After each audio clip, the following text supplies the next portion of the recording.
C'est l'heure d'embarquer pour un épisode de New TARDIS Experience, le podcast débrief de la nouvelle série Doctor Who. Voilà, la musique c'est bon, la voix c'est ok, j'ai l'impression qu'il manque un truc. Ah bah oui, allez, montez.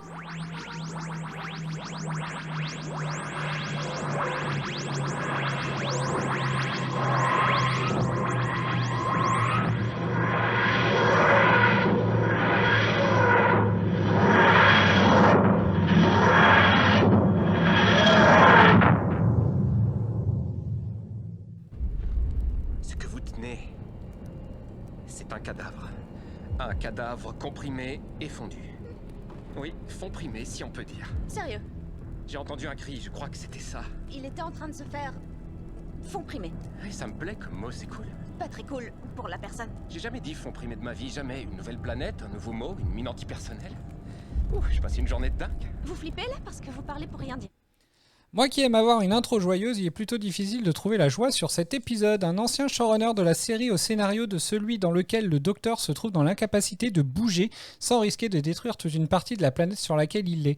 Un épisode qui joue sur le huis clos en extérieur et le contre-la-montre dans une guerre face à un ennemi invisible. Et évidemment, il fallait une petite fille au milieu de tout ça, sinon ça manque de drame. Bisous, bisous. Bonjour à tous et bienvenue dans ce nouvel épisode de New TARDIS Experience consacré aujourd'hui à l'épisode Boom, titre original Boom, oui c'est original. L'épisode a été diffusé pour la première fois le 18 mai 2024, il est scénarisé par Steven Moffat et réalisé par Julie Ann Robinson. Pour m'accompagner sur cet épisode, je suis accompagné de Chloé, Rose et Nicolas, salut. Salut. Hello. Salut.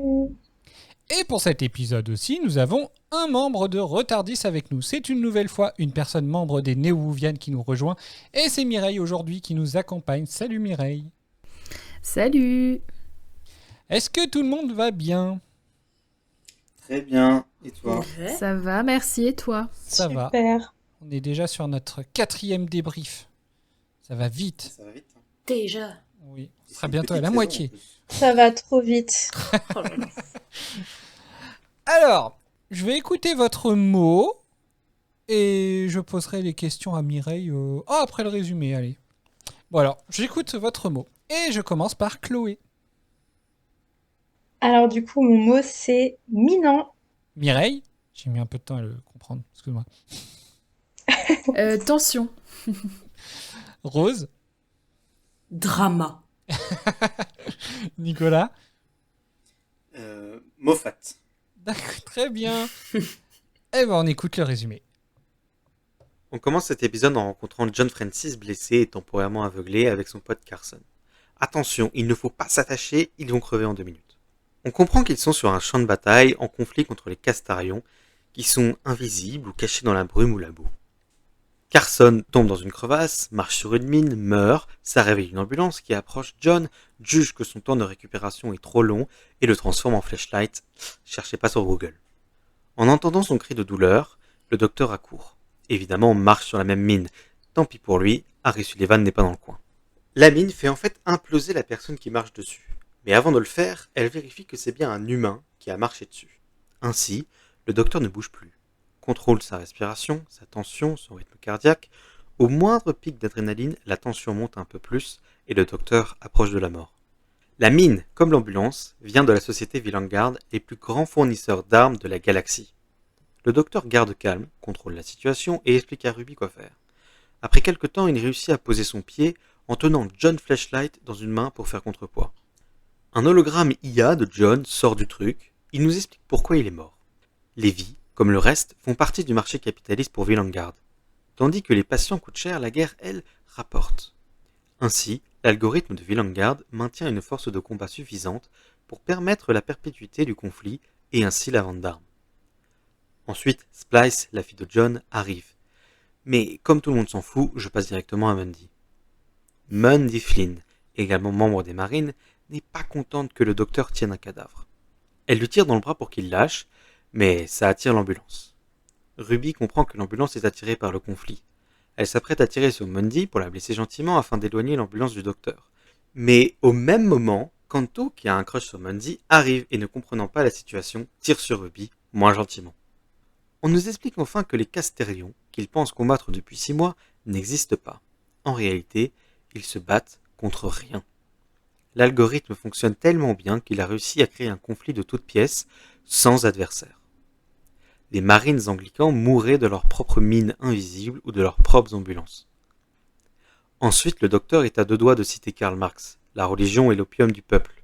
Il explique que la raison pour laquelle les marines étaient suffisamment naïfs pour ne pas remarquer qu'ils combattaient le vent est leur foi aveugle. Pour prouver ce qu'il dit à Mundy, le docteur demande à Johnny A de télécharger toutes les preuves dans le système de Vilangard. Alors que Mundy et Kanto s'avouent leur appréciation mutuelle, le système de défense de l'ambulance s'enclenche. Et Kanto est transformé en flashlight à son tour. Alors que le docteur échoue et s'apprête à mourir, Johnny A sauve la série. Il sauve Ruby puis désactive la mine. Et voilà, tout le monde est content.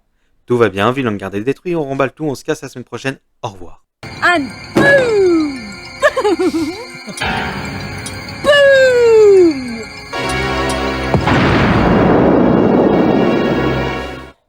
Merci C'est Nicolas pour marrant ce parce super que résumé. comme je l'ai fait il y a longtemps, il y a des trucs que j'avais oubliés. Ah bah voilà, au moins, tu vois comme quoi c'est bien de prendre de l'avance, tu redécouvres. J'adore mon petit montage du ouh à un moment donné un milieu là qui est bizarrement trop fort et qui va pas du tout. Mais... Mais non, mais il était très bien ton résumé. C'était très fun. Est-ce que vous avez des choses à rajouter sur ce résumé ? Non, c'était il top. était très bien. Très bien. Eh ben, je vous écoute pour votre ressenti global et je commence de nouveau par Chloé. Alors, même si j'ai trouvé cet épisode un petit peu minant, alors je fais du recyclage de mots. Maintenant que tu l'as j'ai- trouvé, tu l'as plus. Hein. Bah ouais, alors là je vais le garder pendant tout l'épisode là. Donc j'ai bien aimé la tension en fait qu'on a pu ressentir et j'ai même pleuré plusieurs fois. Donc est-ce que ça veut dire que c'est un bon épisode? Je ne sais pas, mais en tout cas je pense que j'ai bien aimé quoi du coup. Ça dépend, tu Ça me fait pourrais très bien ressentir des pleurer choses. tellement tu n'aimes pas l'épisode. Pourquoi je regarde ça ? Ah, ouais, c'est ça. Non, là, franchement, j'étais super étonnée. Enfin, je trouve que ça, par rapport aux autres épisodes, là, c'était vraiment un autre niveau, quoi. Donc, j'ai vraiment bien aimé. Très bien. Mireille, avant de répondre à la question de ton ressenti global, j'aimerais déjà avoir ton Oui. avis, un ressenti global sur ce que tu as pu voir sur cette saison depuis qu'elle a commencé, vu que tu n'as pas suivi, entre guillemets, tu n'as pas été sur tous les épisodes du podcast. J'aime bien avoir l'avis, en fait, des gens qui découvrent la série, enfin, la saison, du coup, qui nous donnent un peu leur avis sur la saison avant d'expliquer leur ressenti sur l'épisode en lui-même. L'état d'esprit, en gros, dans lequel tu étais pour découvrir cet épisode. Ton état d'esprit créé par le début de la saison. Je parle trop. Bah, un état d'esprit positif. En fait, ce que je trouve intéressant de la regarder dès maintenant, c'est que il y a un gap. Enfin, là où j'en suis, c'est la saison 5, là, ça date de quoi, 2009, 2010? Oui, 2010, oui. Donc il y a près de 15 ans qui se sont écoulés entre les derniers épisodes que j'ai vus, donc de la fin de saison 4, et cette saison-là, il y a l'arrivée de Disney+. Je crois que je te l'ai dit d'ailleurs en MP que l'arrivée de Disney+, tu vois que c'est des gros moyens, c'est très esthétique, c'est très visuel. Moi, je suis plutôt cliente de ça parce que je trouve que vraiment ça envoie, c'est vraiment très très beau à regarder. Pour le moment, les épisodes, je les ai bien aimés. Alors, je crois que j'avais pas particulièrement accroché avec l'épisode 1 parce que j'avais été assez surprise parce que pour moi les gobelins ça relevait plus de la magie que de la science-fiction. Du coup ça m'avait un peu surprise. L'épisode 2 c'était quoi déjà? L'épisode 2 c'était les Space Babies. Les Space Babies, oui. Horrible. Alors je savais que Adèle l'avait détesté. Je crois que Cédric, tu m'as dit qu'ici dans la team il y avait des personnes qui n'avaient pas trop aimé non plus. Je l'ai bien aimé, je l'ai bien apprécié, mais c'est surtout l'épisode 3 que j'ai adoré. L'épisode 3, je l'ai vraiment adoré. Alors pour le coup, pareil, ça relève pas tant de la science-fiction. Mais alors le Maestro, je l'ai trouvé... ouais, et le Maestro, je l'ai trouvé, mais... tellement convaincant déjà dans le rôle d'antagoniste, mais j'ai adoré le personnage, j'ai adoré le look, le maquillage, j'ai trop aimé cet épisode, quoi. Et le 4, je l'ai bien aimé aussi. D'accord. Mais on va en discuter. D'accord. Et ben Rose, du coup. Et oui. Du coup, j'ai bien aimé cet épisode, contrairement au précédent. Là, pour le coup, je me suis pas ennuyée. Surtout la première moitié de l'épisode, j'étais vraiment accrochée. Genre, vraiment, je pouvais pas quitter mon écran des yeux. J'aimais beaucoup le suspense et j'arrêtais pas de me demander mais comment il va faire pour partir de la mine et pas exploser, parce qu'évidemment, il va pas exploser. Et après, il y a eu 2-3 trucs à partir de la seconde moitié de l'épisode qui m'ont un peu dérangé, enfin agacé, mais bon, ça du coup, on va en reparler. Nicolas. Moi, j'ai beaucoup aimé. En ressortant de la première fois que j'ai regardé, en ressortant du visionnage, j'étais presque dithyrambique. J'ai vraiment adoré. Plus le temps passe, plus je vois les défauts, mais globalement, je pense que pour l'instant, dans la saison 1, ça reste mon préféré de celui qu'on a vu. Enfin, depuis Space, enfin, depuis Search à Boom. Ah ouais, Et, même par rapport à... Du coup, par C'était Discord. rapport à... Ouais. Ouais, bah en fait, c'est un peu la bataille entre les deux dans ma tête. D'accord. Mais je pense que je préfère Boom quand même entre les deux. D'accord. Et puis voilà. Très bien. Alors, je vais vous donner l'avis de Lily. J'ai adoré l'épisode. J'ai trouvé qu'on revenait à un scénario plus classique. Pas classique dans le sens classique de 1963, hein, quoique. En voyant le générique et le scénario, je me suis dit, tiens, je devrais aimer, et je n'ai pas été déçu. On peut reprocher beaucoup de choses à Moffat, mais en règle générale, j'aime beaucoup ces épisodes, et ça s'est encore vérifié aujourd'hui. C'était un épisode calme, mais en même temps avec beaucoup de tension. Le fait qu'on ne voit pas le tournevis sonique est sympa aussi, ça prouve que le docteur est capable de comprendre et d'analyser les choses par lui-même sans gadget. Comme dans les classiques, les vrais cette fois. On a encore la preuve que Ruby n'était vraiment pas quelqu'un d'ordinaire, donc hâte d'avoir la suite de son histoire. En parlant de Ruby, j'adore l'alchimie qu'elle a avec le docteur, j'ai l'impression de voir une relation frère-sœur, ça change et ça fait du bien. Elle ne reste pas non plus juste là à attendre et regarder ce qui se passe, elle lui tient tête et prend les devants. Bref, je l'aime beaucoup pour l'instant. Les ambulances m'ont fait penser à des Daleks. J'ai d'ailleurs cru que c'était eux au début quand on a vu la première de loin. Dans l'ensemble, j'ai trouvé qu'il y avait pas mal de petites références à la deuxième série, comme le poisson crème anglaise de la fin qui m'a fait beaucoup rire. Ou plusieurs détails qui m'ont rappelé la bibliothèque des ombres par exemple. La conscience du soldat qui répète la même phrase après la mort, la console centrale et l'histoire du virus qui m'a fait penser à Cal, etc. Du coup, est-ce que l'épisode était voulu comme du fanservice ou est-ce moi qui vois des rêves partout? Je n'en sais rien, mais en tout cas, ça a pris pour moi. Il faudrait que j'apprenne à faire des avis plus concis, mais ce n'est pas gagné. Alors en attendant, je vous souhaite un bon enregistrement et j'ai hâte d'avoir vos retours. Merci. Merci Lily. Merci Lily. Merci. Voilà pour l'avis de Lily. Est-ce que vous avez des choses à répondre à Lily?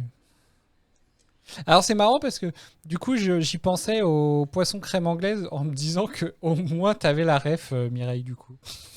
Oui, et pour le coup, je l'ai capté dès le début. Enfin, j'ai tout de suite su à quoi ça faisait référence parce que je me souviens à quel point ça m'avait dégoûté quand je l'avais vu en saison 5.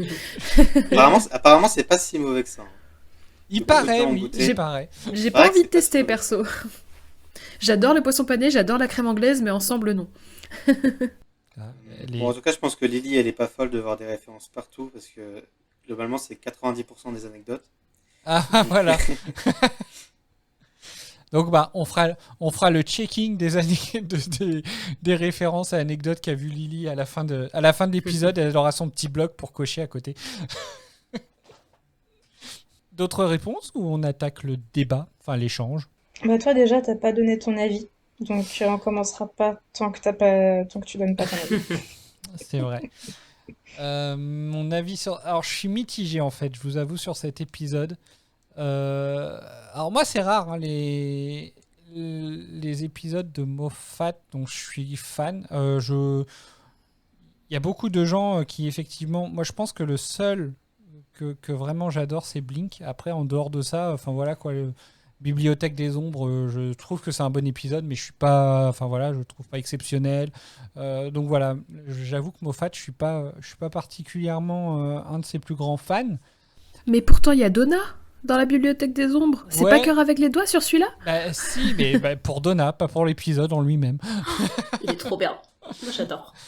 Et donc voilà, je suis pas particulièrement fan de base de Moffat.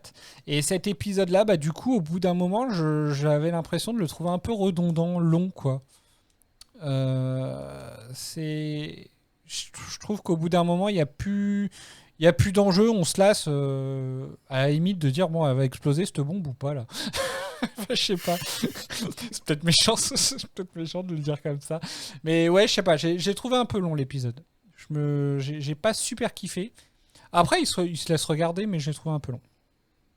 Voilà, Ok. pour mon avis. Intéressant. Comme on parle beaucoup de, comme on parle beaucoup de Moffat, peut-être pour Chloé, pour celles et ceux qui Oui. Ouais, n'ont jamais regardé j'allais demander les justement. saisons d'avant, peut-être qu'il faudrait euh, parler de lui. Ouais, j'allais demander du coup, c'est quoi son genre de scénario, quoi, parce que visiblement, ça a l'air d'être un peu à part, Alors, ou en tout cas, c'est reconnaissable. bah, ce qu'il faut savoir de Moffat, c'est que de base, donc, il a été sur les épisodes qu'on a pu voir, par exemple, avec Retardis, donc déjà jusqu'à la saison 4, il a été scénariste sur plusieurs épisodes. De mémoire, c'est lui qui a fait le double épisode. Comment ça s'appelle? Où Jack il arrive, je sais plus les noms. Je connais en anglais Dr. Dancy et The Empty Child. Oui, c'est En ça, français, enfin je sais pas. les deux un peu sur Tu es ma maman. Ouais, voilà. Donc sur la première saison, il a fait le double épisode qui se passe lors de la Seconde Guerre mondiale, donc qui est un peu sur le Tu es ma maman, mais c'est vrai que j'ai plus les noms en tête. Sur la saison 2, il a fait La cheminée des temps, il me semble. Si je me trompe Ouais. pas, hein, dites-moi Oui, si c'est je, ça. si je dis des conneries.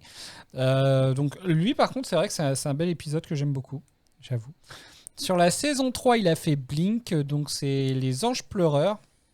Donc qui est, on pourrait dire, c'est très suspense, très suggestif.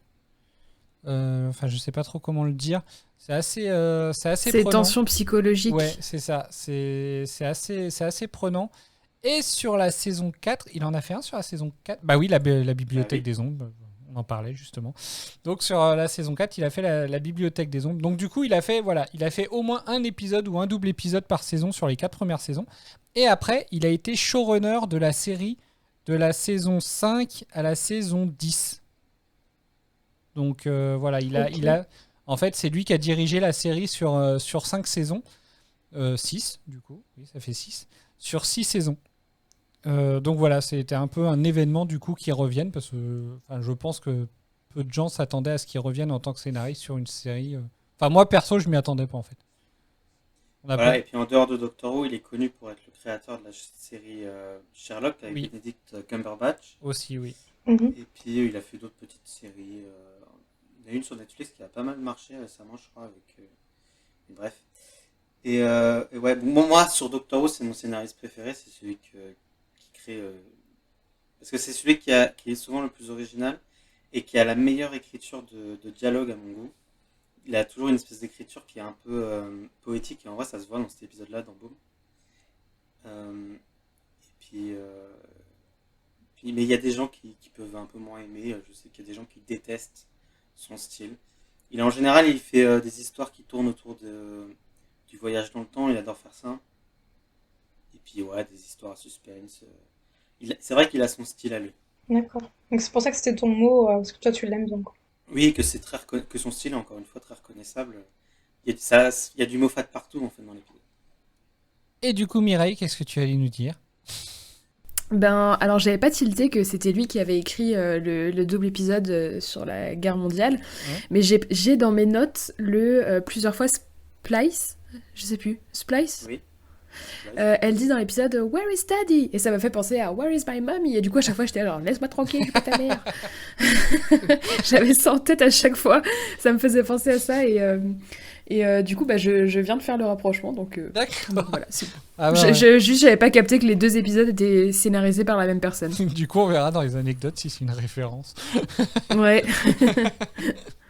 Alors, bah du coup, par quoi on peut commencer sur cet épisode-là? Bah, dès le début, déjà, Ah bah rien quoi. que l'intro de l'épisode, je trouve qu'elle mérite qu'on en parle. Enfin, je trouve. Ah bah on est tout de suite dans l'ambiance hein, avec le début de l'épisode du coup. Hein. Ouais, bah, franchement, moi j'ai adoré parce que j'avais vraiment l'impression de regarder un film, rien à voir avec Doctor Who et tout. J'étais très surprise par les costumes, par. Ouais, franchement, c'était vachement surprenant. Et j'ai bien aimé, du coup, déjà cette entrée en matière, perso. Ouais. Ouais, bien d'accord. C'est une guerre futuristique, un peu, enfin, ambiance guerre, mais en même temps, tu vois leurs gadgets et un peu l'ambiance, tu dis, ok, c'est futur et probablement autre planète.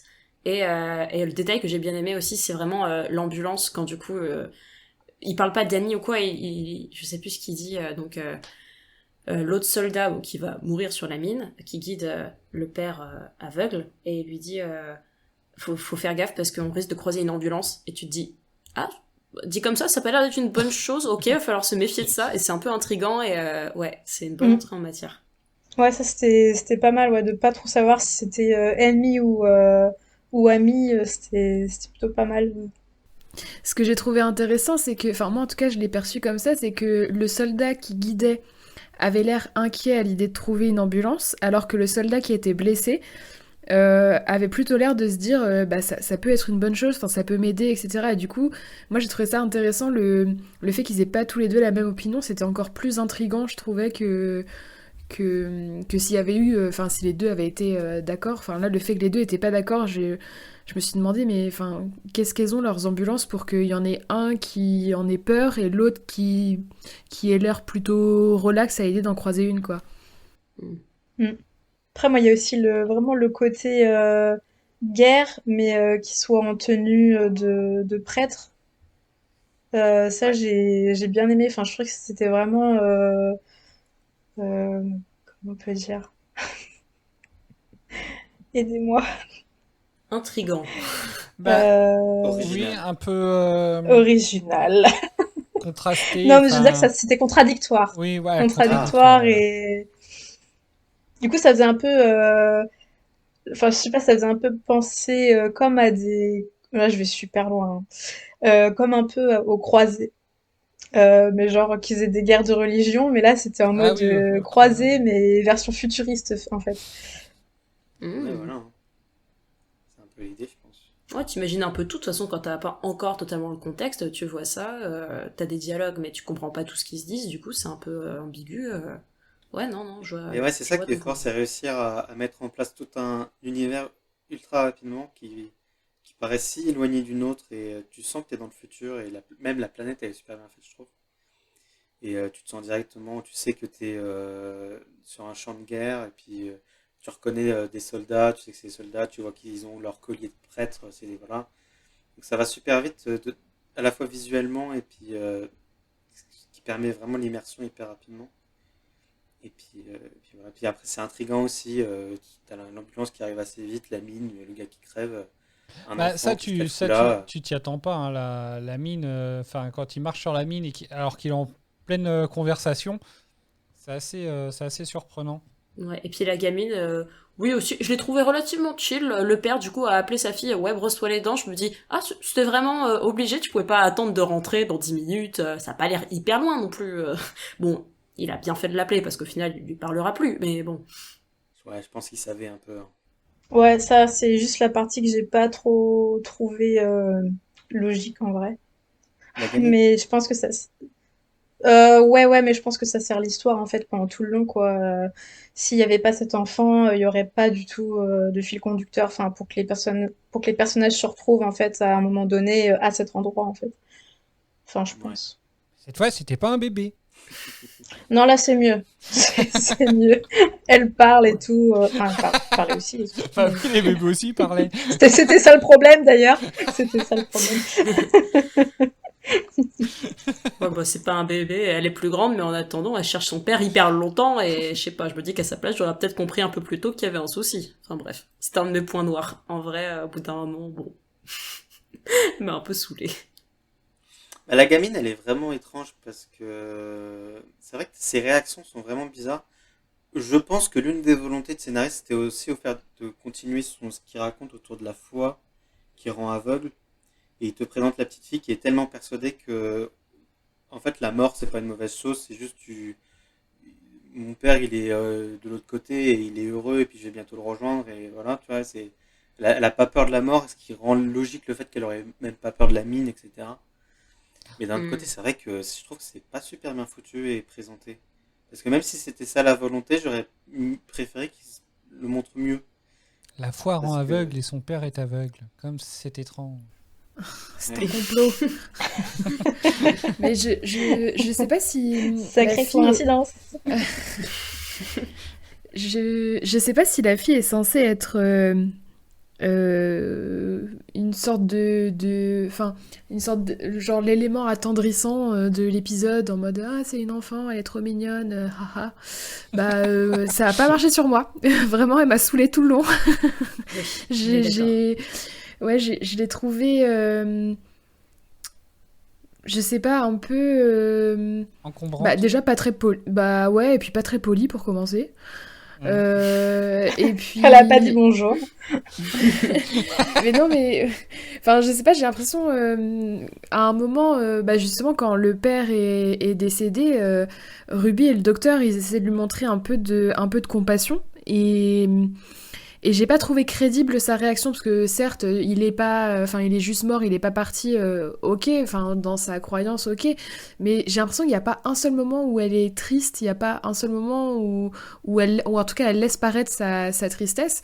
Et du coup, j'ai pas trouvé ça très crédible. C'est vrai. Ouais, c'est ça, mais je pense qu'ils auraient dû mieux le présenter, ouais. Non, mais je le vois, mon papa, il est vivant, il est derrière la caméra, là.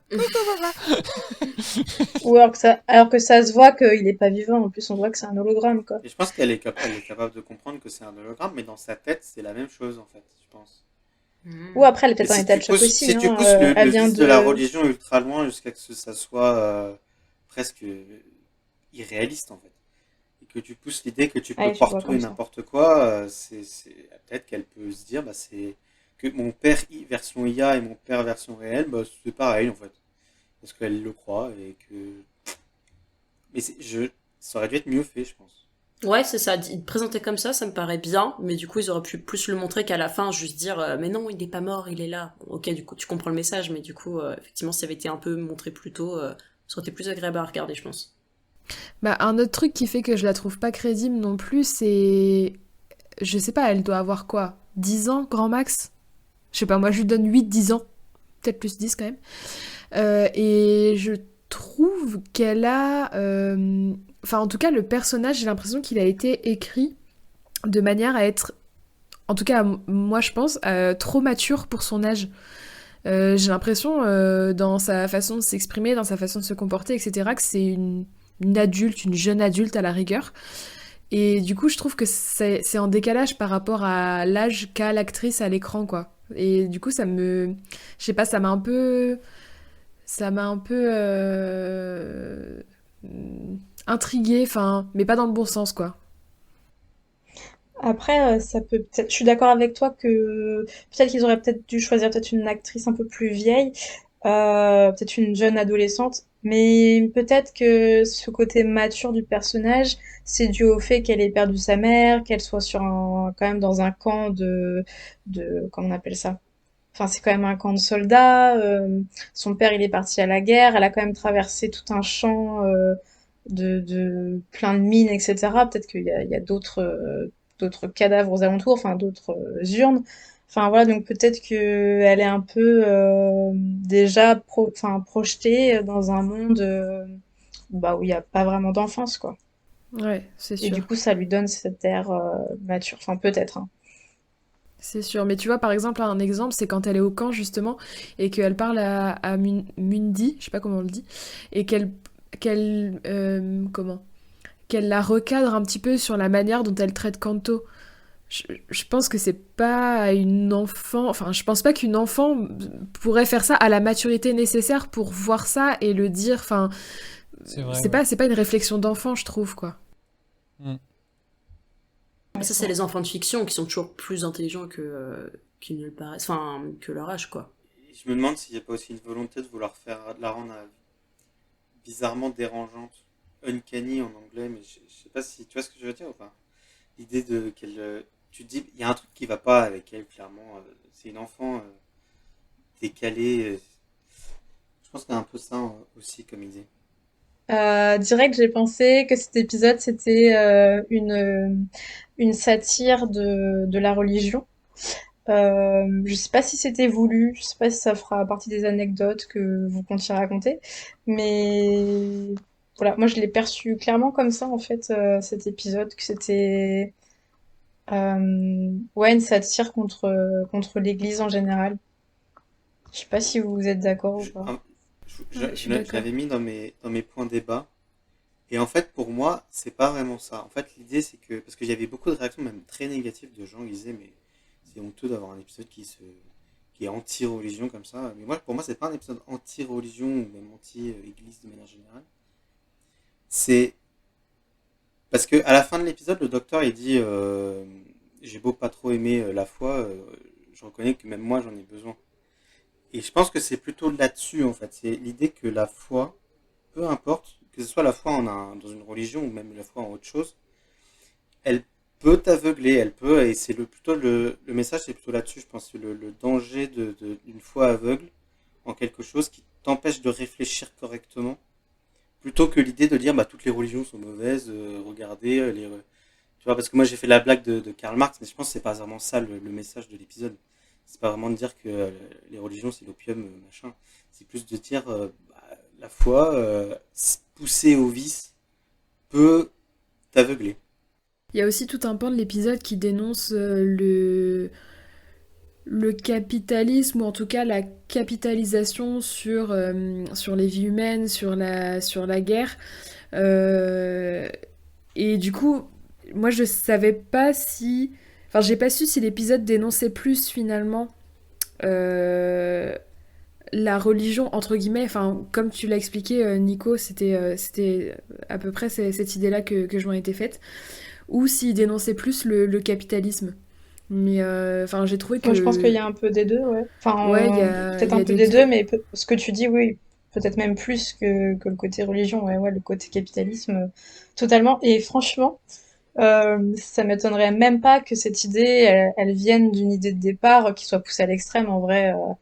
Enfin, je suis sûre que enfin, dans le budget de l'armée, tout ça, ça doit être chiffré, toutes ces pertes et tout. Et je pense qu'on est juste sur un niveau hyper poussé, en fait, de ça. Mais du coup, j'ai trouvé ça super intéressant aussi, cette idée-là de l'épisode, même si c'est totalement poussé à l'extrême, hein. Ouais. Et du coup, ça m'a fait penser un peu à Black Mirror, quoi. Je me dis ça, comme épisode, ça fait trop épisode de Black Mirror, quoi. Ouais. C'est ce que mon copain a dit à la fin de l'épisode. Et je sais plus si elle l'a dit ou pas, mais j'ai regardé la vie à chaud de Pepper Pot Team. Chose que je déconseille d'ailleurs à toute personne n'ayant pas vu toute la première ère. Désolée Cédric, je me suis spoil plein de trucs du coup. Ah bah voilà. Je confesse. Mais je crois, il me semble qu'elle fait le parallèle aussi dans son avis à chaud. Et d'ailleurs, enfin, pour toutes personnes qui ont déjà vu toutes les airs, enfin moi j'ai trouvé ces vidéos très cool parce que j'en ai regardé plusieurs. Et j'ai trouvé ces vidéos très cool. Je trouve qu'elle a des avis bien, enfin comment? Pertinent. Ouais, pertinent, exactement. Merci, j'avais plus le mot. Et voilà, du coup j'ai trouvé ces vidéos super intéressantes. Voilà. Ouais. Pour le coup, ils ont détesté Boom, pour le coup. Même plus Ouais. maintenant que depuis le HO, ils aiment encore moins l'épisode, parce que je sais qu'ils en ont reparlé. Mm. Mais Ouais, et oui, justement, justement, elle parle de Moffat, donc que toi tu aimes bien. Je crois qu'elle, elle dit que justement l'épisode c'est entre guillemets hein, du Moffat tout craché et qu'elle, elle est pas fan et que du coup, bon, elle a retrouvé pas mal sa patte et que ça lui a pas spécialement plu quoi. ouais. Oui, c'était un peu ça qui ressortait, l'idée de. il- qu'elle, qu'elle- il trouvait, il y a plusieurs personnes, c'est même pas que, il y en a plein qui trouvaient que Russell T Davies s'était réinventé, mais que Moffat il est venu pour faire son Moffat. Et ils avaient trouvé ça décevant. Mais en Mm. vrai, moi je m'étais dit, RTD il revient pour plusieurs épisodes, donc encore heureux qu'il s'est réinventé. Moffat il revient pour un seul épisode, je suis content qu'il fasse son Moffat parce que ça m'avait manqué honnêtement. Mm. Je sais que toi tu regardes la saison 5, donc tu vas en avoir plein du Moffat. Mais moi ça fait depuis 2017 que j'ai pas eu un épisode de Moffat. Et comme c'est pas que mon scénariste préféré de Doctor Who, c'est mon scénariste britannique préféré point barre. Parce que j'adore aussi ses autres séries. Et moi ça m'a fait énormément plaisir de le retrouver et avec son écriture que j'adore et son style qui me manquait ouais, pour Doctor Who. Bah, du coup, si t'aimes bien la pâte, forcément, je pense que tu vas bien aimer l'épisode parce qu'il y a les mêmes ingrédients que tu retrouves. Et si, comme Pepperpot Team, t'accroche pas, bah forcément, t'as un avis plus négatif, quoi. Mais je pense qu'au-delà de ça, l'épisode il marche si la tension de l'épisode il marche pour toi.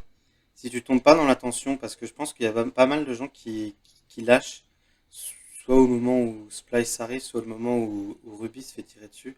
C'est Où pas les gens faux. se disent, bah là ça tombe et. Oui, il y a un moment, en ça fait, devient c'est long. Ouais. faux. Moi, je pense que c'est. Moi, perso, c'est quand je crois que j'ai décroché au moment où. Je sais plus son nom. Kanto. Kanto, ouais. Au moment où il meurt.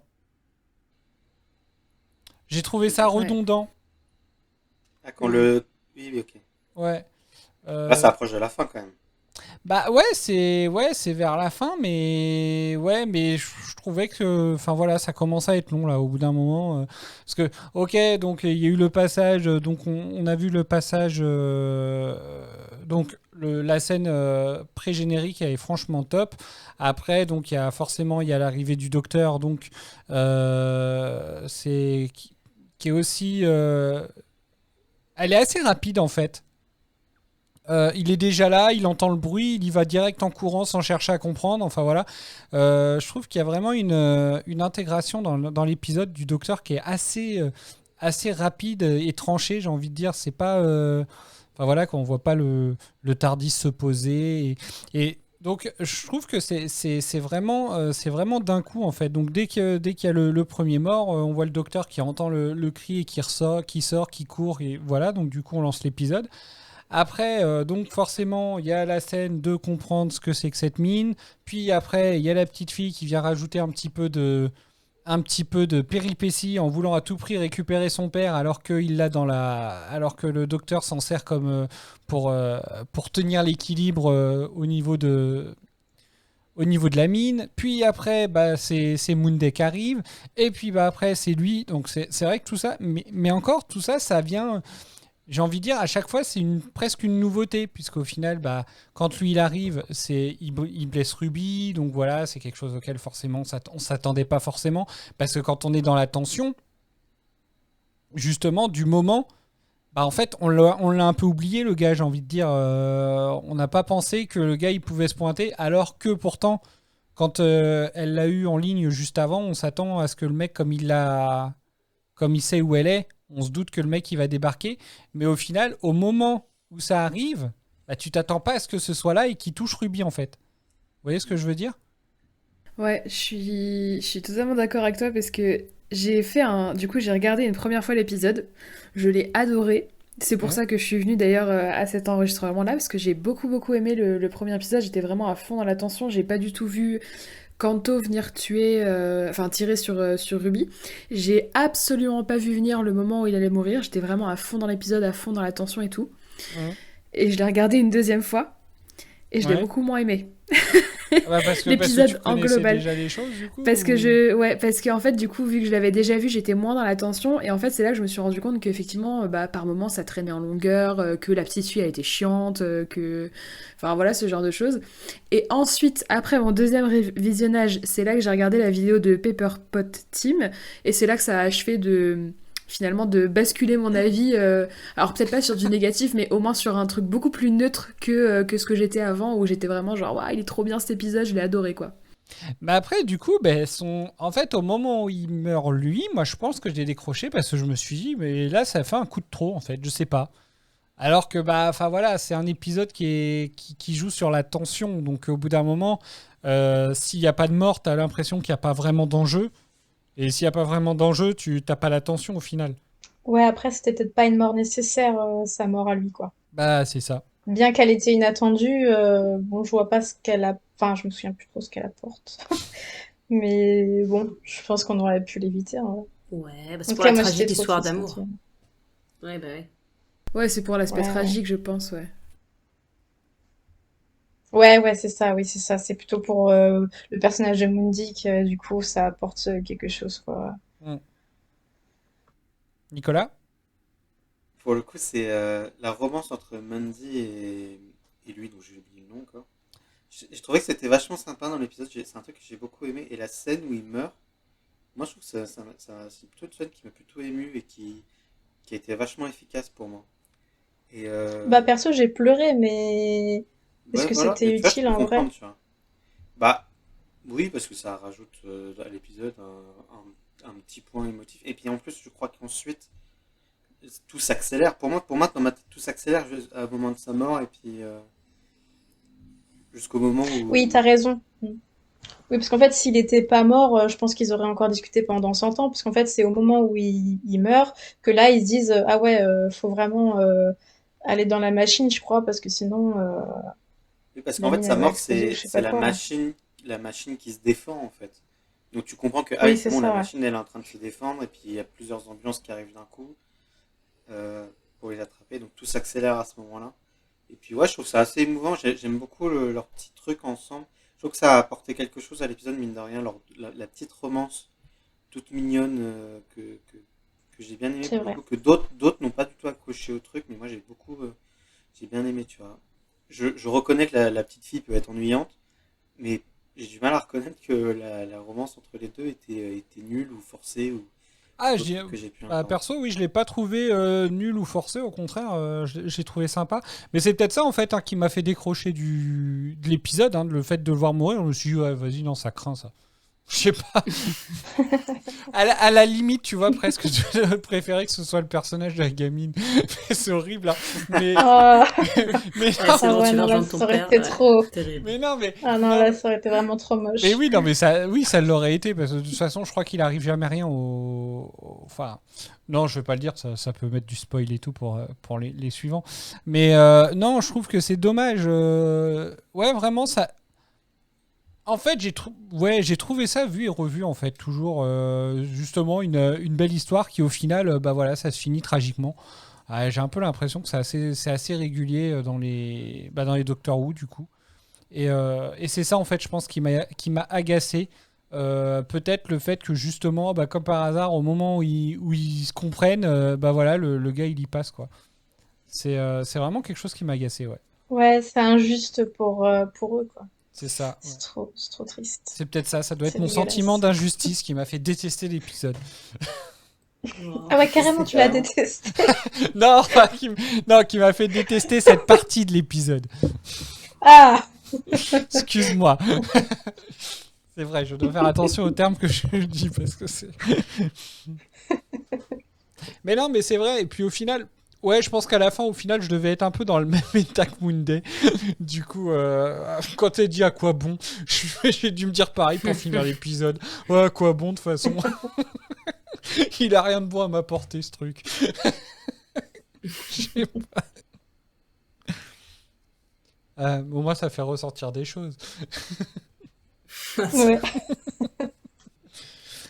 Alors, bah, du coup, je reviendrai bien quand même sur un truc. Moi, c'est sur Ruby. Et un fait particulier sur Ruby, sachant qu'on en a quand même pas mal parlé sur le précédent épisode. Ruby, c'est sa première planète. Eh oui. Alors qu'ils ont quand même sous-entendu que ça faisait plus de 6 mois qu'ils voyageaient ensemble dans l'épisode précédent. Donc Bah, en vrai on en avait parlé dans l'épisode précédent, Ouais. et en vrai, on avait trouvé plus ou moins la solution. Ouais. C'est de se dire qu'elle passe quelques mois avec sa famille de temps en temps, au moins un mois, Mm. et qu'elle s'est entrecoupée de voyages. Il n'y a pas d'autre explication. Bah, parce que. Après, s'il y a quand même un argument, c'est que si tu regardes le Rose, Tyler, Mhm. sa première vraie planète, euh, je l'ai même plus en tête, mais c'est genre en saison 2, je crois. Sa vraie planète alien, c'est. Techniquement, tu pourrais dire New Earth, mais ça compte pas vraiment, c'est juste la planète Terre. Ah ouais, c'est sa première planète? Ouais, et même une vraie planète étrange, bah t'as l'épisode du diable, Ouais. puis il y a quoi d'autre, je veux dire. Tu vois, dans la saison 1, mis à parler dans des stations spatiales, être sur Terre dans le futur ou dans le présent, et c'est tout, tu vois. Ils vont pas sur des planètes aliens. Donc techniquement, C'est vrai. c'est déjà vu. Ouais, ça me choque pas non plus, puisque dans Space C'est Baby, vrai. justement, elle est sur une sorte de vaisseau spatial, donc Oui. peut-être qu'elle a fait plein de vaisseaux spatiaux ou des stations spatiales, et que du coup, ils n'ont pas forcément eu encore l'occasion ou l'opportunité de s'arrêter sur des, entre guillemets, vraies planètes. Bon, Et d'accord, peut-être c'est qu'ils vrai. ont Bon, bah, j'ai voyagé rien sur dit. Terre et dans le temps, quoi. Bon, bah, j'ai rien dit. Oublié. C'est bon, il est convaincu. Bah non, mais c'est Bien oui, joué, non, l'équipe. mais c'est vrai. Mais c'est vrai que je m'étais pas rendu compte pour la précédente série qu'il y avait pu y avoir autant de. Après, je pense que ça doit être compliqué scénaristiquement parlant de faire des planètes. Bah, je pense qu'à l'époque, c'était plutôt une question de budget, hein. Oui, aussi, ouais. Parce que, tiens, ça, c'est un truc intéressant. Dans la série classique, pour faire des planètes aliens, ils allaient tout le temps dans des. Ils l'ont refait en fait dans la New en plus. Ils l'ont fait pour l'épisode de la planète du diable. Mhm. Ils allaient tout le temps dans des carrières avec de pierres. Ouais. Mhm. Et d'ailleurs, c'est plutôt marrant parce que dans Boom, ils ont hésité à le faire aussi. À se dire, bon, on va aller encore dans une carrière. Ils se sont dit, bah non, et du coup, ils ont construit le cratère dans un studio. Et après, ils ont utilisé d'autres trucs dont je parlerai dans les anecdotes. Mais tu vois, c'est aussi un problème, c'est que ça devient très répétitif les carrières de pierre pour une planète alien. Et après, tu vois, faire des planètes qui ressemblent à des planètes de Star Wars. Enfin, même à l'époque, Star Wars avait galéré parce que bah, eux, ils avaient plus de budget, donc ils ont pu faire une planète de neige. Puis dans un studio, ils avaient construit plus ou moins une jungle. Mhm. Mais tu vois, même faire ça pour Doctor Who, c'est très dur, tu vois. Donc ouais, donc je peux comprendre aussi le choix des scénaristes quand il n'y a pas beaucoup d'argent, d'éviter de trop aller sur les planètes aliens. Après, Rose Tyler, tu pourrais dire qu'elle a été sur d'autres planètes aliens avant, tu vois, parce que quand elle va sur New Earth, elle se dit pas, oh tiens, c'est ma première planète alien. Non, puisque d'ailleurs, dans l'épisode 9 de la saison 1, je me souviens qu'il parle justement d'une. Elle explique à son petit ami qu'ils sont allés sur une planète dont je sais plus le nom, etc. Donc, oui, elle le dit qu'ils l'ont déjà fait, mais effectivement, c'est vrai qu'on ne la voit pas avant. C'est marrant, j'avais jamais tilté. Du coup. Juste pour revenir à Ruby, je sais pas si ça va être redondant avec les précédents épisodes que vous avez enregistrés, mais qu'est-ce que vous en pensez du personnage de Ruby et de la relation avec le docteur? Moi, je l'adore. Ouais. Je Je crois que l'adore. c'est un avis plutôt Et j'aime partagé. bien sa relation. Hein? Non, pardon, Ça excuse-moi, dit je disais quoi? que c'était plutôt partagé, mais vas-y, continue.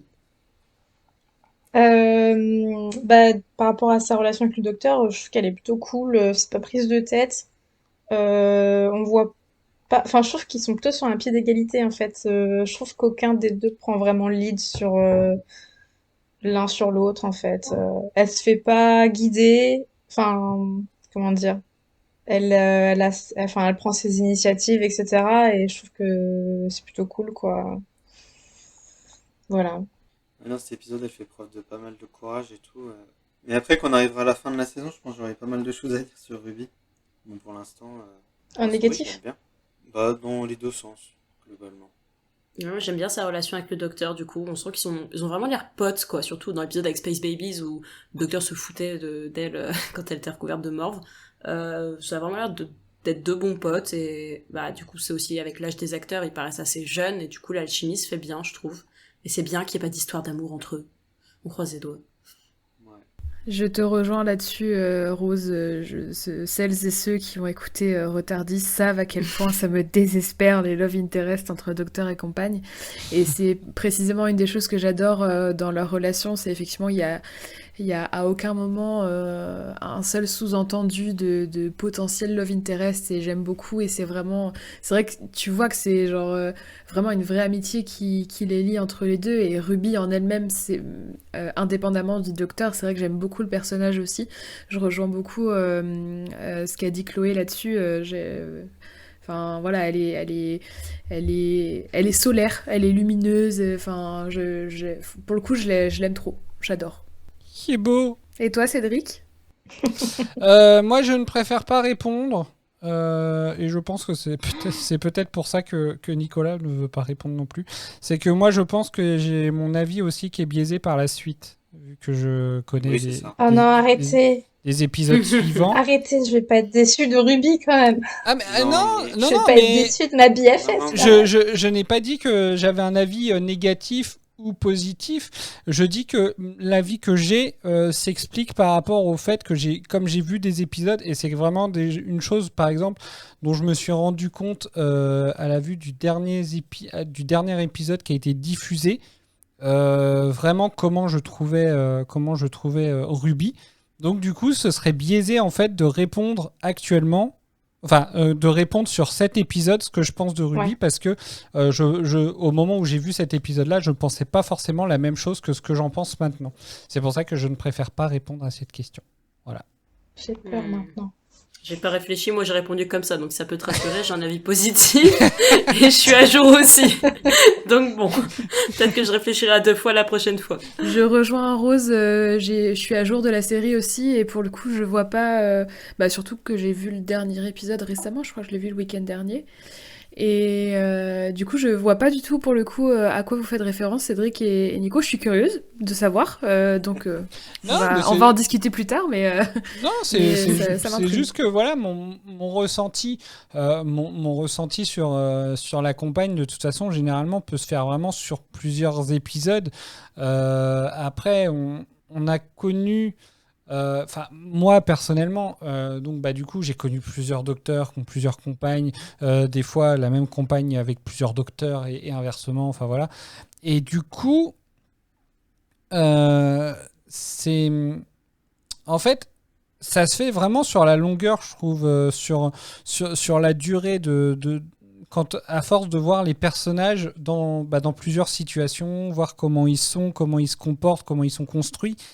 Et je trouve qu'en fait, voilà, par exemple, en fait, sur les 3 premiers épisodes, je trouve presque, en dehors du mystère, elle a rien. Dans le sens où on a l'impression qu'il n'y a que ça qui tourne autour d'elle, en fait.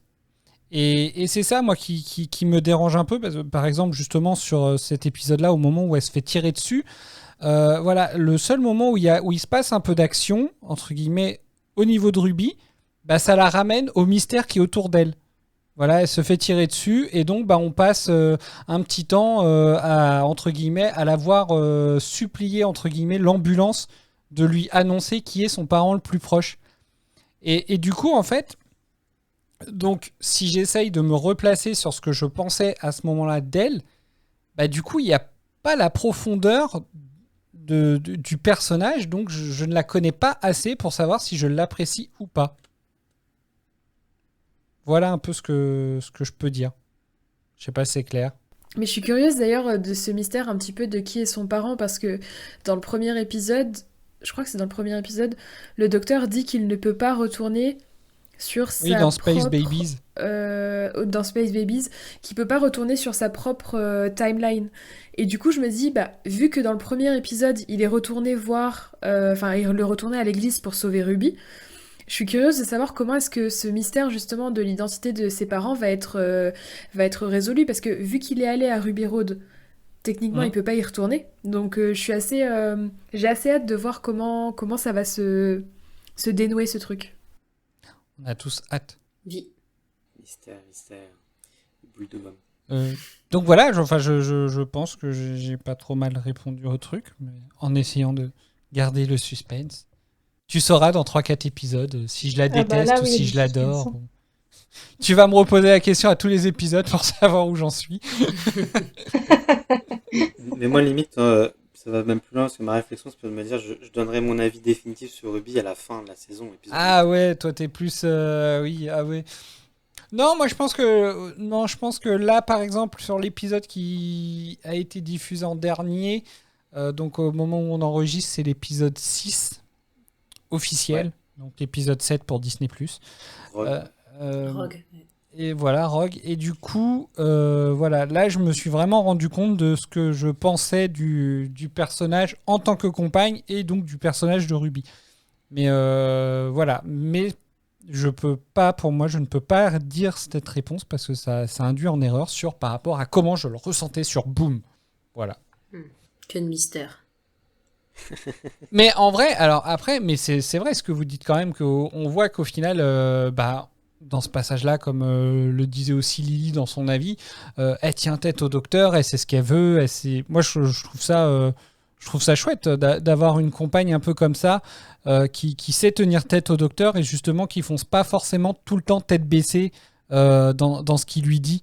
Donc voilà, déjà ça. Mais après, je trouve que à l'heure actuelle, clairement, tout tourne beaucoup trop autour de son mystère. Et j'aimerais bien que entre guillemets, que ce fil rouge soit peut-être de temps en temps un peu plus discret. Comme un peu. En fait, c'est vrai. C'est parce que au final, on en revient un peu à ce qu'on disait justement dans le précédent épisode où on avait parlé du fait que ça faisait peut-être 6 mois, donc on en était arrivé à la conclusion que sûrement que ça faisait pas 6 mois non-stop. Mais on reste quand même sur le fait que, j'avais dit, c'est quand même étonnant qu'ils aient passé 6 mois à voyager ensemble, alors que dans le précédent épisode, le docteur, il faisait une vérification de son ADN, etc. Donc à partir de là, comment il peut voyager 6 mois sans, entre guillemets, percer le mystère de Ruby. Et du coup, là, je trouve que c'est presque trop, en fait.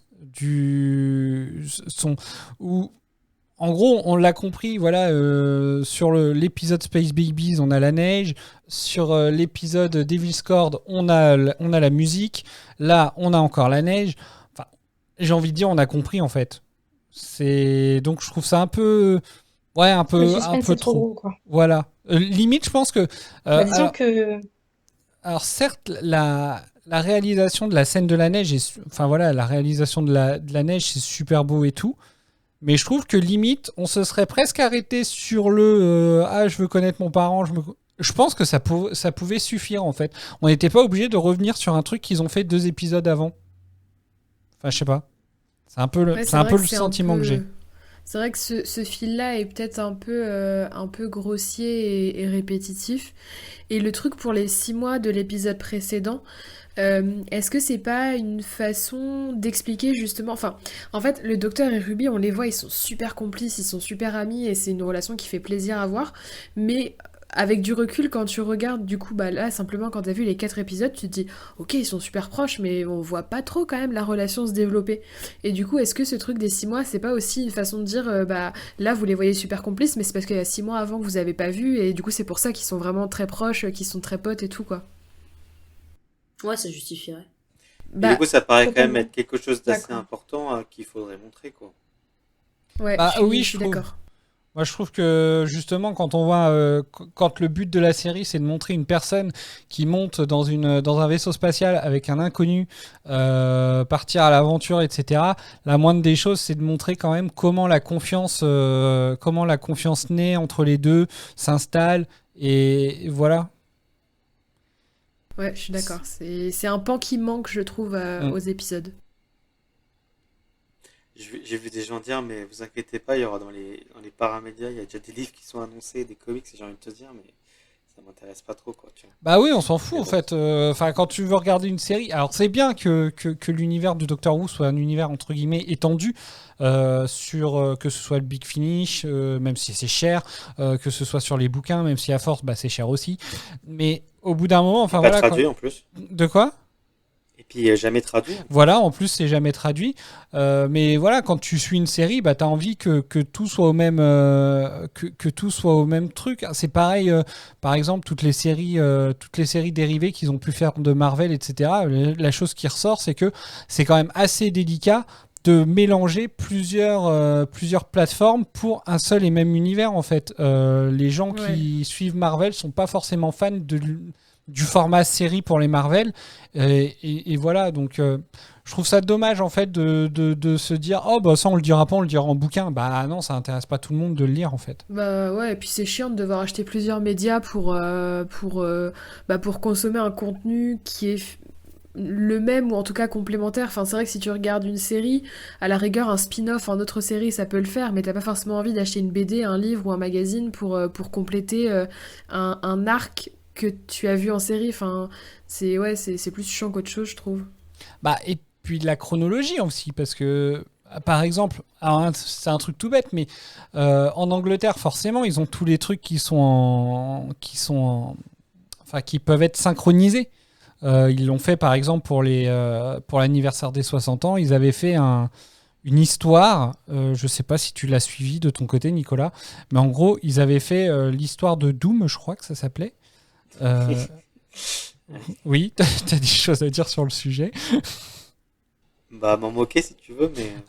Non, mais alors en gros, le concept de départ, parce que j'ai pas du tout suivi, hein, j'ai juste vu comment que comment que ça avait été annoncé. En gros, ils étaient partis sur le concept que c'était une personne qui avait, je crois, 24 heures à peu près pour trouver le docteur. Et en fait, tu pouvais suivre ces 24 heures sur diverses plateformes, en fait. En gros, sur diverses plateformes et supports. Donc, ça pouvait être soit en mini-série, ça pouvait être soit en audio, ça pouvait être soit même en jeu vidéo, je crois. Il pouvait y avoir, mais tout et n'importe quoi pour une seule et même histoire. Au bout d'un moment, mais tu sais même plus où chercher. Et au final, si tu as quelque chose qui va sortir en Angleterre, un bouquin par exemple qui va sortir en Angleterre entre 2 épisodes, parce que ça se passe entre les 2 épisodes, il va pas être traduit directement pour sortir entre les 2 épisodes en France, quoi. Donc je trouve ça dommage en fait. Ça réduit finalement l'audience uniquement à l'Angleterre quasiment. Donc c'est un peu ballot. Voilà. Ouais, bon, après, moi, c'est un concept que j'aime bien de manière générale, mais c'est vrai que Doom était vraiment nul pour le coup. J'avais lu un peu le début, mais franchement, c'était vraiment pas très intéressant. Mais le concept est quand même vachement cool. Et s'il y a des gens qui s'intéressent, en vrai, en France, c'est chez Star Wars qu'ils ont fait un projet comme ça qui s'appelle La Haute République, que moi j'ai lu aussi, que j'ai suivi. Et que pour le coup, j'ai beaucoup aimé parce que les personnages sont intéressants, que l'histoire est intéressante, contrairement à ce qu'ils ont fait sur Doctor Who. Mais parce que l'idée de passer de formats à différents formats, parce que la Haute République, c'est des livres, des comics, une histoire audio, qui a été tout ça a été traduit en français d'ailleurs. Mmh. Voilà, faut que ce soit ouvert à tout le monde. T'avais des nouvelles, etc. Donc ça, c'est super intéressant. Et en vrai, le fait de pouvoir avoir à la fois le visuel parfois, parce que tu passes du comics, t'as un personnage qui tu suis dans un livre sur 500 pages et qui permet d'être vraiment développé. Le comics permet un peu moins de développer le personnage, mais tu auras tout l'aspect visuel. Donc pour moi, c'est un concept qui est vachement intéressant et qui pourrait totalement marcher pour Doctor Who. Ils l'ont fait 2 fois en vérité. Ils l'avaient fait la première fois avec The Time Lords Victorious, qui était un peu plus scandaleux parce que pour le coup, extrêmement cher. Doomsday, c'était pas très cher, mais Time Lords Victorious, c'était ultra cher. Mais voilà, peut-être qu'ils réessaieront. De toute manière, pour le coup, ce genre de choses, c'est intéressant parce que pour le coup, t'as pas besoin de les regarder pour suivre la série. Hein. C'est vraiment très annexe. Mais ouais, c'est sûr que c'est pas très accessible en France en tout cas, et ça c'est toujours assez dommage. Mais bon. Voilà, du coup, ce qu'on pouvait dire sur Ruby. C'est bien déjà, on en a pas mal parlé, dis. Du coup. C'est pas faux. Pour revenir rapidement, minutes, après. Juste sur... sur ta BFF. Ouais. Mais elle mérite 3 heures au moins. Rose, t'allais dire, excuse-moi, du coup je t'ai coupé. Ouais, mais bon, après tout ce que ça a dit, je veux pas me faire l'avocate du diable, mais du coup c'était pour en revenir très rapidement sur la relation qui manquerait un peu, le développement de leur relation entre le Docteur et Ruby. Est-ce que vous pensez pas que c'est dû du coup au fait que ça soit plus court en termes de nombre d'épisodes dans la saison que la précédente série, ça pourrait expliquer qu'ils se sont concentrés, du coup très fortement sur le fil rouge avec Ruby, et sur les épisodes en eux-mêmes, mais peut-être un peu moins. Ils auraient pu mettre un peu plus d'interaction entre eux, voir une évolution dans leur relation, mais en termes d'épisodes strictement autour de leur relation qui grandit, c'était peut-être un peu limité, je sais pas. Mais tu vois, typiquement, c'est le genre de choses qui, pour moi, faudrait vraiment qu'on en discute à la fin de la saison, une fois qu'on les aura vus vraiment leur aventure en entier, parce que ça peut encore évoluer depuis Boom jusqu'au dernier épisode. Mais c'est pas faux. Je le mets sur un post-it. Hop, on en reparle dans je sais pas combien de semaines. Inch'Allah. On n'a pas beaucoup parlé du Docteur, si vous voulez. Justement, j'allais vous le proposer. Parlons du Docteur. La chose principale que j'ai envie de dire, c'est que c'est la meilleure performance de Ncuti Gatwa dans le rôle pour l'instant. Très clairement. Il a été pas mal aidé par l'écriture. Qui est pour moi les dialogues qu'on lui a donnés. J'ai écrit plusieurs phrases que j'ai trouvées incroyables. Au début de l'épisode, il dit je les ai écrites en anglais parce que j'avais pas le temps de vérifier la traduction, mais Everywhere is the beach eventually. Le poème qu'on lui donne au milieu de l'épisode pour se calmer au moment où il y a un coup de stress, vers la fin où il dit il regarde Mundi et il lui répète Do you get it? que j'ai adoré, qui a tourné dans ma tête en boucle, parce que la manière dont il le dit, c'est incroyable. Bref, il y a plusieurs phrases comme ça qui sont super bien écrites et qui à la fois liées au fait que Joti Gatwa est vraiment un acteur exceptionnel et que il a pu à le prouver du tout et qu'il m'a vraiment encore une fois impressionné. Et tout le long, à la fois l'écriture et la performance est vraiment magistrale. Et à la fin, le choix de Moffat que j'ai beaucoup aimé, c'est que à la fin, en fait, le docteur il échoue en quelque sorte. C'est-à-dire qu'il est à deux doigts de crever. Et clairement, tu vois dans son regard qu'il a plus rien qu'il peut vraiment faire. Et il est sauvé par l'IA, mais parce que sinon ça aurait arrêté la série. Mais en quelque sorte, c'est comme s'il avait échoué. Et j'avais trouvé ce choix vachement intéressant au lieu de dire qu'il avait vraiment sauvé le truc, parce qu'il se met à essayer de trouver des solutions, mais vraiment il se rend compte que c'est fini pour lui. Et puis j'ai beaucoup aimé ça aussi. Ouais, que c'est fini pour lui, puis que ça condamne les autres aussi, quoi. Ça, c'est fort quand même dans l'épisode, quoi. C'est pas seulement sa propre mort qui est en jeu, c'est celle de tout le monde, en fait. Enfin, en tout cas, sur cette planète, quoi. Et du coup, pour lui, l'enjeu est encore plus fort et ça met encore plus de tension. Sinon, moi aussi, j'avais relevé, enfin, du coup, quand tu dis, enfin, t'as donné les phrases en anglais, moi, je l'ai vu en VF, donc je pense que c'est les mêmes. Mais ouais, j'avais relevé quand il arrête pas de dire c'est pigé, c'est pigé. Enfin, je sais plus comment il dit, mais j'ai bien aimé, parce qu'en plus, pigé, c'est un peu familier, quoi. Ah bah Adèle, elle Donc, serait heureuse. on Hein. sent que. Je pense Et qu'elle aura bah, des, justement, je pense qu'elle aura des je choses à nous pense à dire au elle, là. prochain épisode où elle participera. Hein. J'allais la citer, justement. Mais ça, et puis j'ai bien aimé sa petite phrase aussi, parce qu'à un moment, je crois que Ruby, elle lui dit donc il a le pied sur la mine. De toute façon, il a le pied sur la mine sur quasiment tout le long de l'épisode, mais c'est ça qui est bien, c'est qu'il bouge Mince, pas de quelle trop. scène tu parles? Non, mais ça veut dire que tout son jeu. Non, mais c'est vrai que t'as raison quand tu dis qu'il joue bien, parce que tout son jeu d'acteur est réduit à juste ses émotions qu'il fait passer sur son visage, quoi, quasiment. Puisqu'il ne Ouais, ouais, bouge c'est vrai. absolument pas de tout l'épisode. Donc c'est vrai que c'est très fort. Parce que pour être convaincant, faut y aller, quoi. Je pense que la Et mine, elle aurait j'aime dû bien quand elle exploser. lui dit. Je pense que la mine, elle aurait dû exploser dès que Ruby, elle s'est fait tirer dessus. C'est pas possible qu'il ait pu Oui, oui, rester sans oui. bouger sur la mine. Ouais. On nous ment. Mais ouais. Ouais, mais après, l'histoire n'aurait plus trop été la même, quoi. Une saison en quatre The épisodes, end. c'est peut-être pas très vendeur, quoi. En 3 épisodes et demi. Et Moffat, il arrive pour tuer la série. Il a dit c'est bon, j'en ai marre. C'est ça. Arrêtez de me saouler avec ça. Maintenant, laissez-moi avoir une carrière en dehors de Doctor Who. Vous m'avez- vous m'avez- C'est bon, j'ai été showrunner. On me rappelle pas pour être vulgaire scénariste, quoi. Voilà. Du coup, je t'ai coupé, Chloé, excuse-moi. Non, non, pas de souci. Ouais, je sais que j'aimais bien sa phrase. Donc, du coup, Ruby, elle lui dit, ouais, il reste vraiment, je sais plus comment c'est, des petites lumières là sur le côté, enfin ceux qui sont sur le tour de la mine. Elle lui dit, je sais plus ce qu'elle lui dit, mais qu'il en reste plus beaucoup d'éteintes. Et il lui dit, ce qui est bien quand on a plus de marge d'erreur, c'est qu'on a plus le droit à l'erreur. Et j'ai bien aimé cette phrase parce que là, on sent vraiment qu'il est au pied du mur, quoi. Et là, c'est chaud, quoi. C'est chaud patate.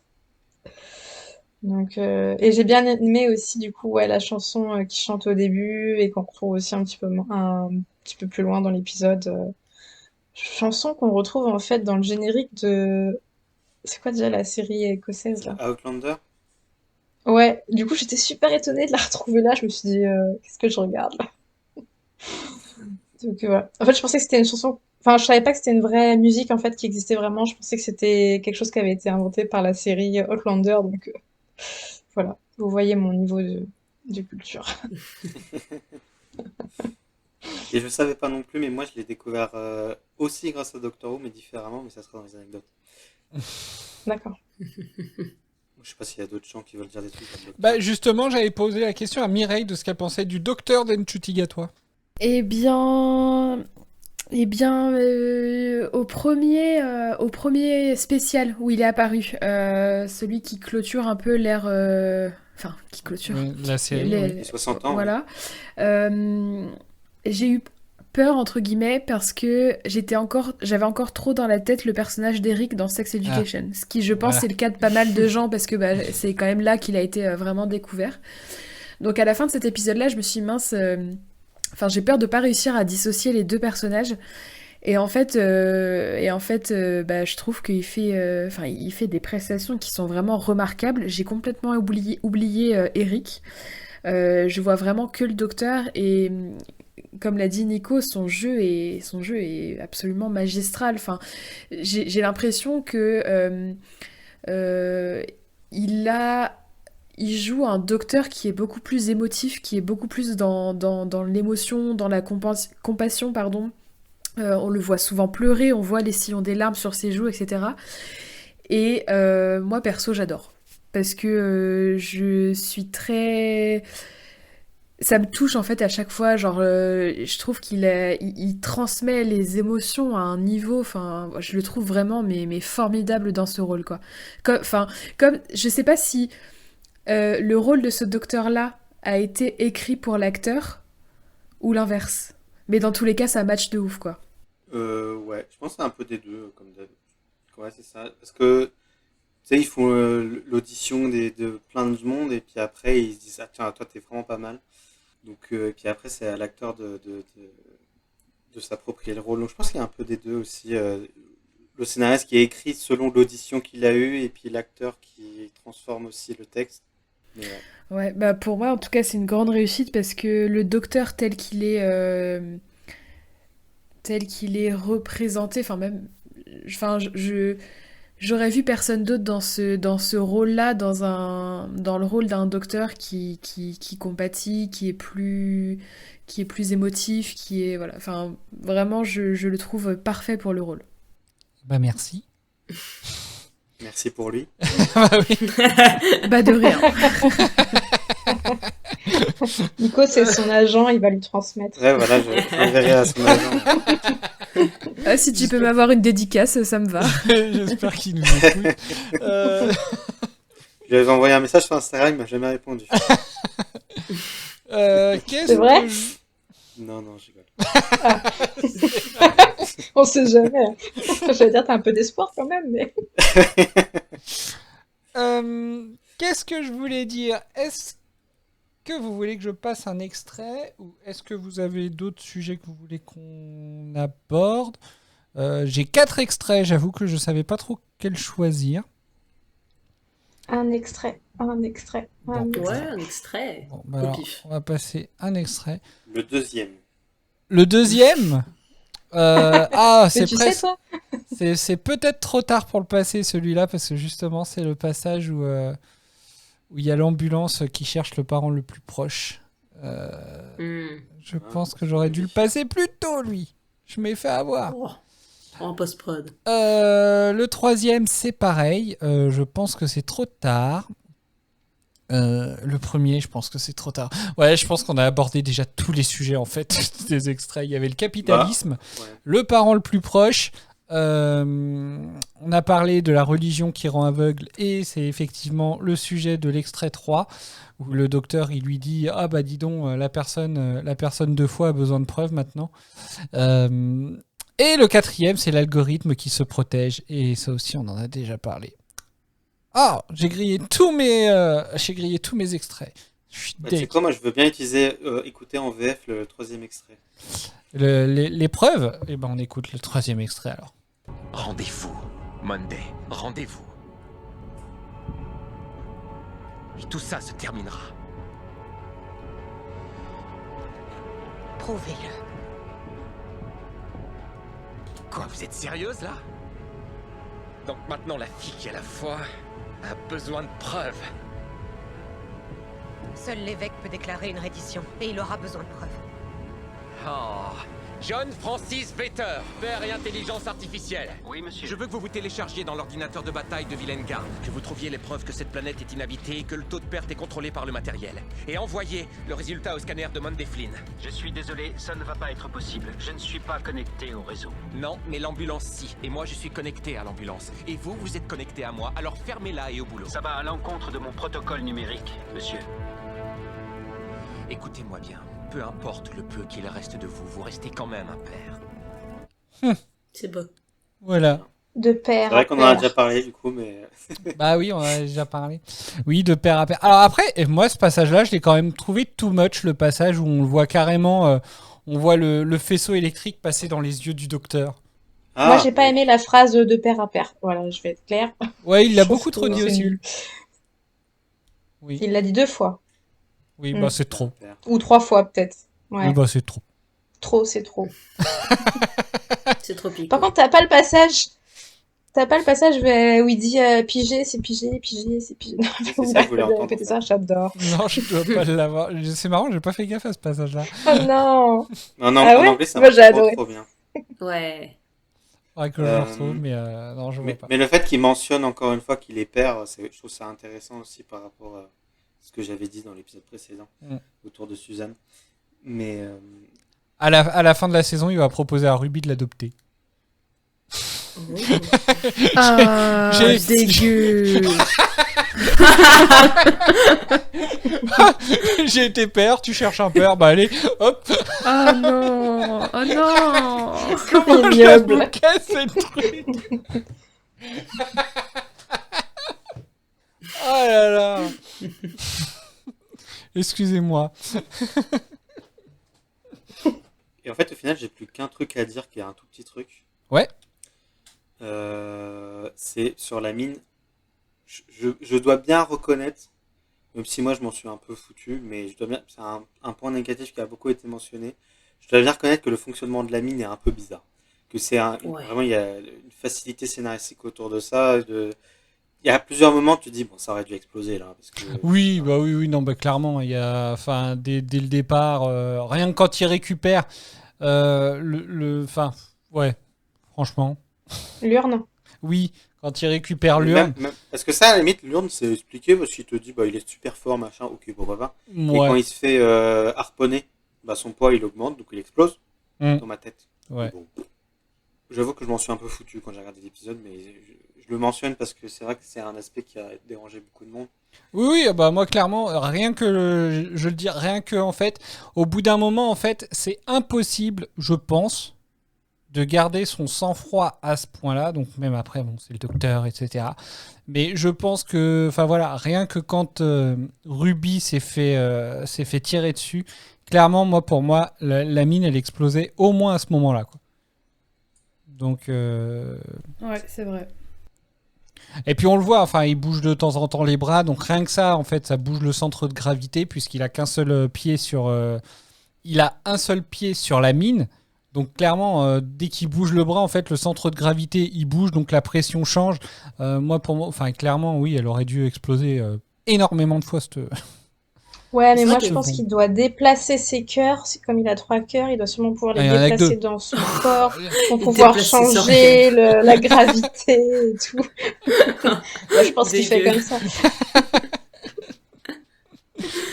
Non, mais c'est vrai que vu que la tension est basée là-dessus, moi j'étais très prise, bah, du coup, au début de l'épisode, par la mine et par le fait qu'elle progresse petit à petit, mais au bout d'un moment, il se passe des trucs tellement énormes, et en fait, elle bouge tellement peu. Bon, même s'il fait de la méditation, tout ce que tu veux, c'est vrai que, bon, tu perds un peu de l'attrait de la mine. qui Ils ont explose, peut-être augmenté trop vite. Oui, Les petites moi, je lumières pense là, que tout autour c'est de la ça, mine, ils ont ouais. peut-être augmenté ça trop vite. Ouais. Je pense qu'ils auraient dû peut-être réduire en fait Ouais, la progression. densité d'ampoules allumées et éventuellement par contre jouer sur le fait que bah, plus ça va, plus ça approche. Parce que l'air de rien, au final, ça c'est assez rapidement évacué ce risque d'augmentation et je trouve ça dommage parce que en fait oui, s'ils avaient été un petit peu sur la longueur tout au long de l'épisode, bah, à chaque motion par exemple ça augmente un peu, etc. En fait ça aurait pu jouer un peu comme un compte à rebours et je trouve que ça aurait pu ajouter encore plus de tension et on y aurait peut-être plus cru que là en fait. Je suis tout à fait d'accord. Je suis sûre que ça aurait rajouté beaucoup plus de tension, Mm. comme un peu vraiment un je sais pas si c'est ça, mais un détonateur avec un compte à rebours en fait. Ouais, clairement. Enfin, ça aurait plus fait cet effet-là et ça aurait beaucoup mieux marché, je pense. Mm. Ça aurait été plus crédible en fait, peut-être. Oui, là on nous ment. Quoique de garder 1 heure le pied sur une mine et puis l'autre pied dans le vide, Oui, mais oh, le c'est pauvre, quand même. au moins il a eu une crampe, quoi. Obligé, il a au moins eu une crampe. Ah bah, En tout cas, je dis je à toi, pense qu'on il a le voit pas, galéré. mais Ruby a dû lui masser la jambe à un moment donné. C'est une scène coupée.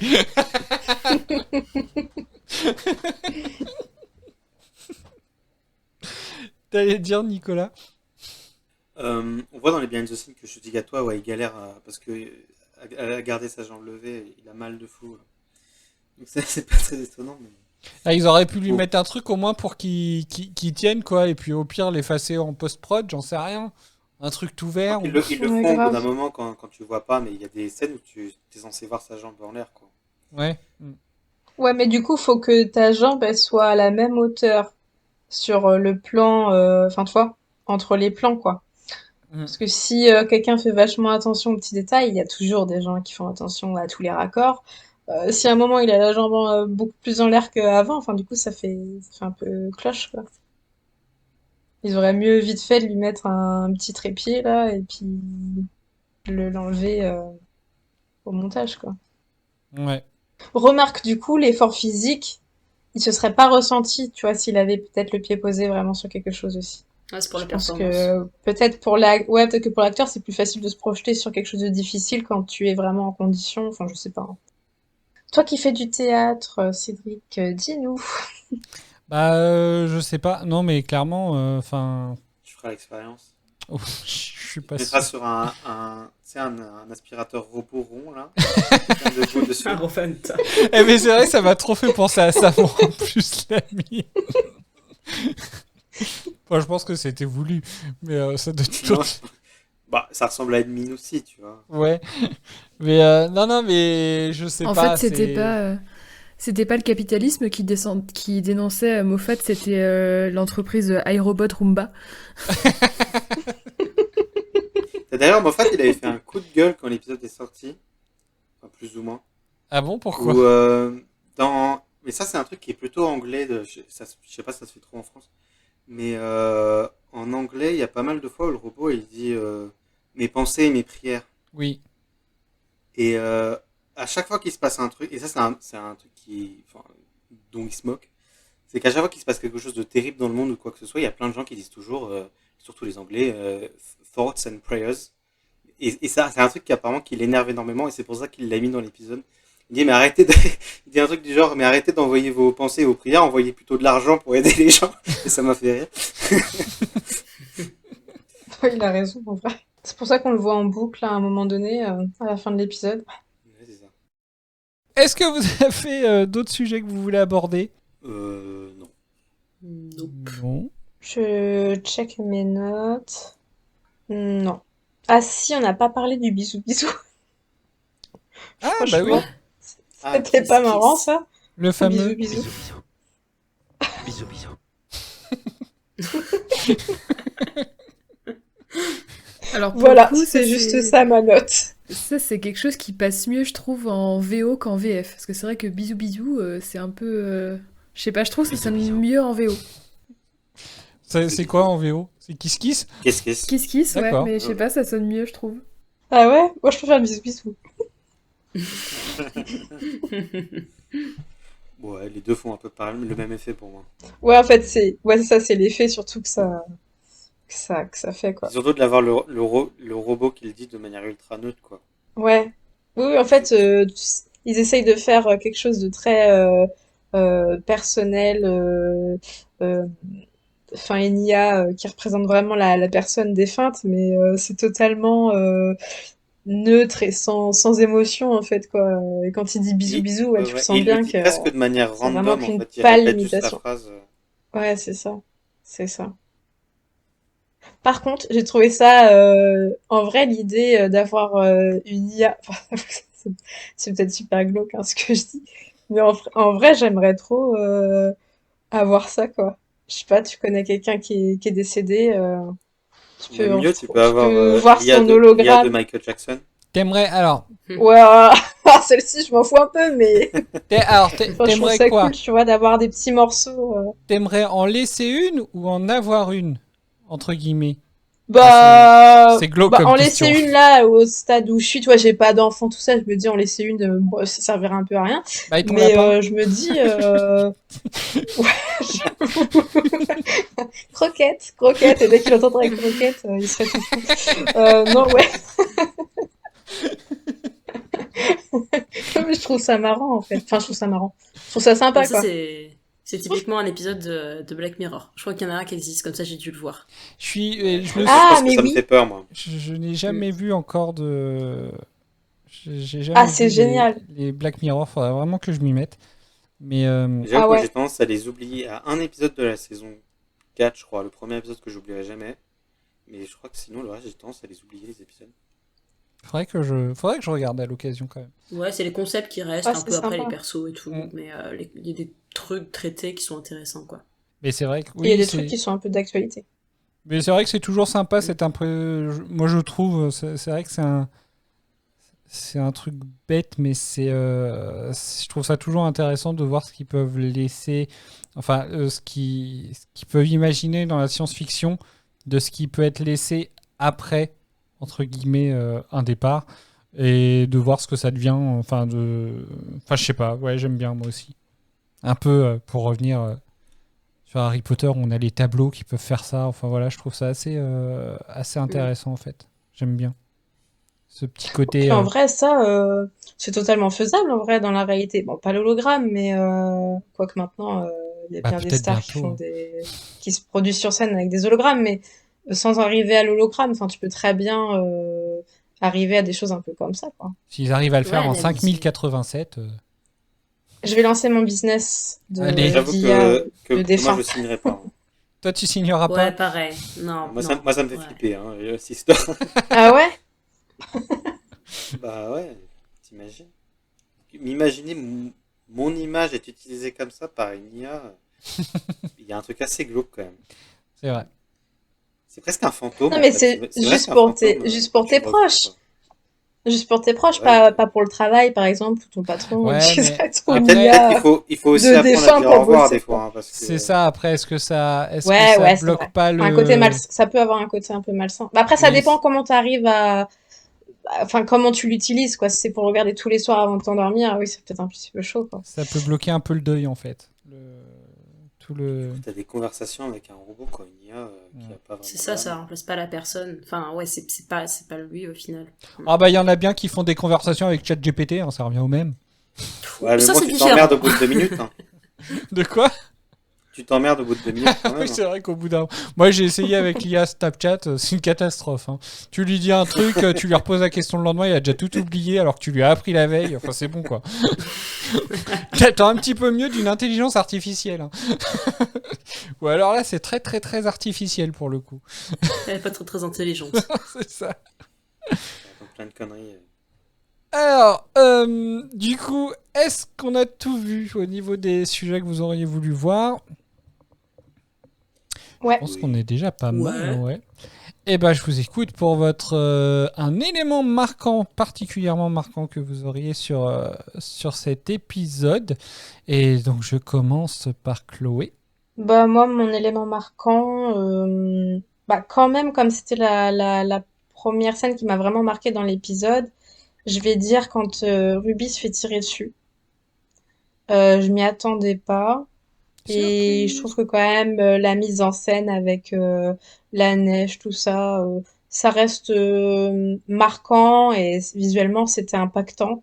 Donc même si ça peut être un peu redondant avec ce qu'on a déjà vu avant, ça va être ma scène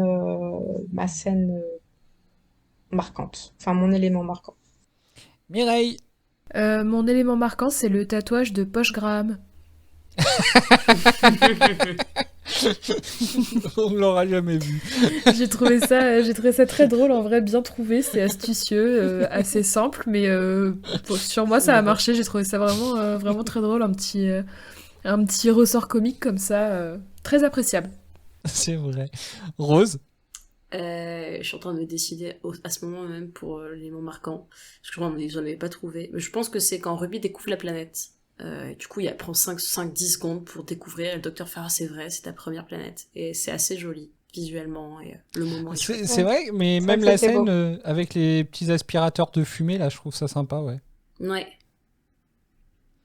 Nicolas?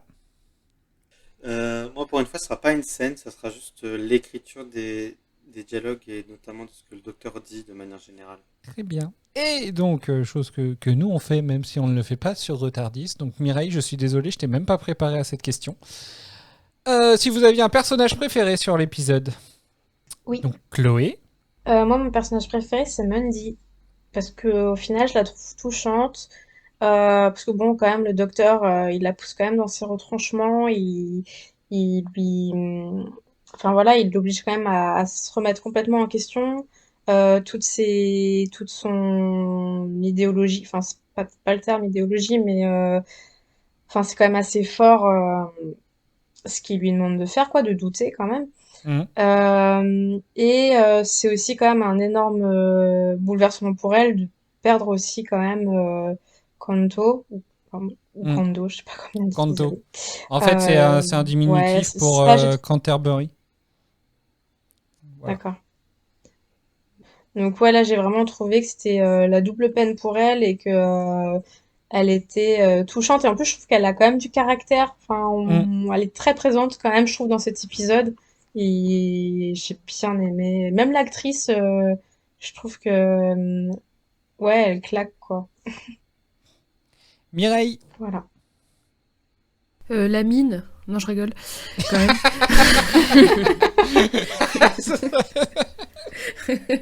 C'est une blague, évidemment. Effectivement, j'avais pas du tout préparé cette question, mais spontanément, comme ça, je dirais Ruby. Parce que Ruby, je l'adore. Voilà, cœur avec les doigts sur Ruby. Rose. Tu veux me voler ma copine ou quoi? On peut... Est-ce qu'on peut partager? Non, moi je partage pas. Ah merde. Rose. Moi, je pense que ce serait le père, du coup, le soldat aveugle qui meurt. Parce que c'est quand même un super papa. Et même en tant qu'IA, il gère. Donc, ouais, gros cœur sur lui aussi. Nicolas. Et moi, ça sera le docteur. Et moi, j'y pense.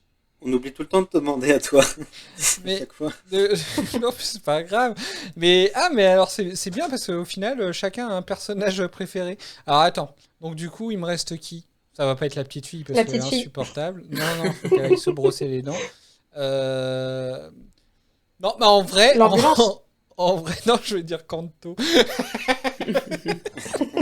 Mais en vrai, je l'aime bien le personnage de Kanto parce que dès le début, je trouve qu'on voit direct qu'il est attaché. Moi, je trouve, enfin voilà quoi. Donc Munday qui ne se rend pas compte, enfin à se demander s'il n'y a pas de la merde dans les yeux quand même, parce Ouais, que c'est quand même flagrant d'entrée de jeu dès le départ. Et du coup, j'aime bien en fait le fait que bah voilà, le voir qu'il accourt et tout, et je trouve ça nul. C'est peut-être pour ça, hein, franchement, c'est parce que c'est mon personnage préféré, c'est que ça m'énerve qu'il crève. Mais du coup, ouais, non, je trouve que ouais, sinon, j'ai pas d'autres personnages préférés. On va dire que c'est Kanto pour moi, voilà, comme ça fait un partout. Sauf pour la petite fille, la pauvre. Ouais, elle c'est moins 10. Ça fait moins 10. Direct. Personne ne l'aime. Très bien. Est-ce qu'on fait, je sais plus si on fait le point avant ou après les anecdotes ou pendant. Après. Donc je lance le jingle des anecdotes. Vas-y. On va passer aux anecdotes. Le meilleur moment. Tu parles de vos anecdotes inutiles et donc indispensables. C'est quand même important. Et je vous écoute. Enfin, on vous écoute. Et donc, je commence par tout ce qui a un rapport avec Steven Moffat. Ok. J'ai appelé ça les références moffatiennes. Alors, ce que Moffat a voulu faire avec l'épisode, il s'est dit, il veut faire un truc original, je reviens dans la série, il s'est dit, je veux faire un épisode qui est entièrement basé sur le suspense. Et il disait que c'était quelque chose qu'il trouvait que Doctor Who faisait très peu, notamment parce que le docteur en général enlève tout suspense, tu sais qu'il arrive, qu'il va sauver tout le monde et que ça va très vite. Donc cette fois-ci, il a décidé d'enlever au docteur toutes ses armes habituelles. Il n'a pas son tournevis, il n'a pas ses gadgets habituels, il peut même pas courir. Sa seule arme, c'était sa voix. D'accord. Bah, ça marche plutôt bien. Oui. Voilà. Bon, maintenant, c'est la liste de toutes les références. Mais alors, je me suis posé une question. Quand j'ai revu l'épisode, il l'avait pas dans les mains son tournevis. Non. J'avais à un moment, quand je le vois courir, j'avais l'impression de le voir avec quelque chose dans les mains, mais j'arrivais pas à voir quoi. Non, il a pas son tournevis. Et d'ailleurs, je pense que la scène de fin où il a pas sa clé, pour Mhm. moi, elle est censée nous faire comprendre il a un manteau normalement qu'il a pas parce qu'il a couru vite du Tardis en entendant une voix crier. Et donc, Ouais. son tournevis et sa clé étaient dans son manteau qui est resté dans le Tardis, D'accord. dans ma tête. Mais je suis à peu près sûr qu'il avait pas son tournevis. Ouais, non, mais c'est juste qu'il me semblait l'avoir vu avec quelque chose dans la main et je me demandais ce que ça pouvait être du coup. Ok. Enfin, du coup, le Tardis, c'est une porte d'immeuble. Genre, elle se referme, c'est fini, quoi. Et t'as tes clés à l'intérieur, Bah, t'es enfermé c'est ça, dehors. ouais. Faut le badge. Si t'as pas le badge, tu passes pas. Heureusement que Ruby était là. Eh, c'est pas pour rien qu'il lui a fait une demande en mariage pour lui donner la clé. Hein. Alors, toutes les références que Moffat s'est faites à lui-même. Vilangard, pour commencer. Allez, le petit donc côté un c'est peu narcissique. Vilangard, du coup, qui était l'entreprise. Mhm. On voit la planète Vilangard dans un épisode que vous n'avez pour beaucoup pas vu, mais qui s'appelle Twice Upon a Time, en saison 10. Et surtout, encore plus important, dans la saison 1, dans l'épisode qu'il a écrit avec Où es-tu, où est ma maman, Mhm. etc., le 9e docteur dit à Jack qu'il a détruit les usines de Vilangard pour les transformer en bananières. Ah. Et on sait que ça se passe dans le futur par rapport à l'épisode de Boom. Donc si vous posez la question, mais à la fin, pourquoi le docteur n'est pas allé voir Vilangard pour les détruire, bah sachez qu'il le fait dans son passé à lui, mais dans le futur par rapport à l'épisode. D'accord. Ah, putain, c'est super intéressant ça. Ah, tu vois, hein. Bah quoi? J'en ai pas douté. Oui, non mais c'était pas dans ce sens-là. On en apprend des choses. Mais c'est marrant parce qu'il avait plus ou moins teasé un truc en disant il y a un truc que j'avais créé mais que tout le monde a oublié qui revient et c'était ça en fait. Et c'est vrai que moi j'avais oublié. Hein. J'avoue que Vilangard. Bah moi en fait c'est un nom que j'entends qui me dit quelque chose mais je vois pas. Bah, Enfin, du coup, tu mais sais. voilà, maintenant je vois. Merci. C'était le pistolet qui fait des trous en forme de carré. Oui. de Jack, là. Bref, les marines anglicans et même de manière générale les soldats de l'église, c'est pas la première fois qu'on les voit avec Moffat. On les voit en saison 5 et en saison 7. Je sais pas si il y en a certains vous les avez pas vus, mais je sais pas si tu vois Cédric et Rose les épisodes. Mais Alors il y a saison 5 je vois.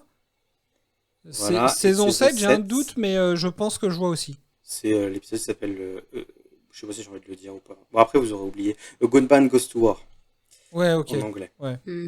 Ok. Dans le petit poème qu'il dit rapidement, il y a une référence que j'ai beaucoup aimée pour le coup, où il dit, où il fait la mention à la lune volée et à la femme du président. Et ça, c'est une référence à un running gag de la saison 9, que je vous laisserai découvrir plutôt. Je vais pas spoiler. Il fait référence à de la boue vivante. Il dit que c'est des filles sympas, ou Lovely Girls en anglais. Et ça fait référence à un épisode du 13e Docteur. Donc c'est pas, pour une fois, c'est pas une référence à lui-même. Un épisode qui s'appelle The Witchfinders. Ah ouais. Évidemment, il y a le Fish Fingers and Custard, les bâtonnets de poisson avec la crème anglaise du 11e Docteur que tout le monde avait. J'ai trouvé très drôle ce truc, en fait, la boue, elle est très gentille. Enfin, imaginez-vous si vous aviez des pieds de mammifère sur la tête toute la journée. J'ai trouvé ça très drôle.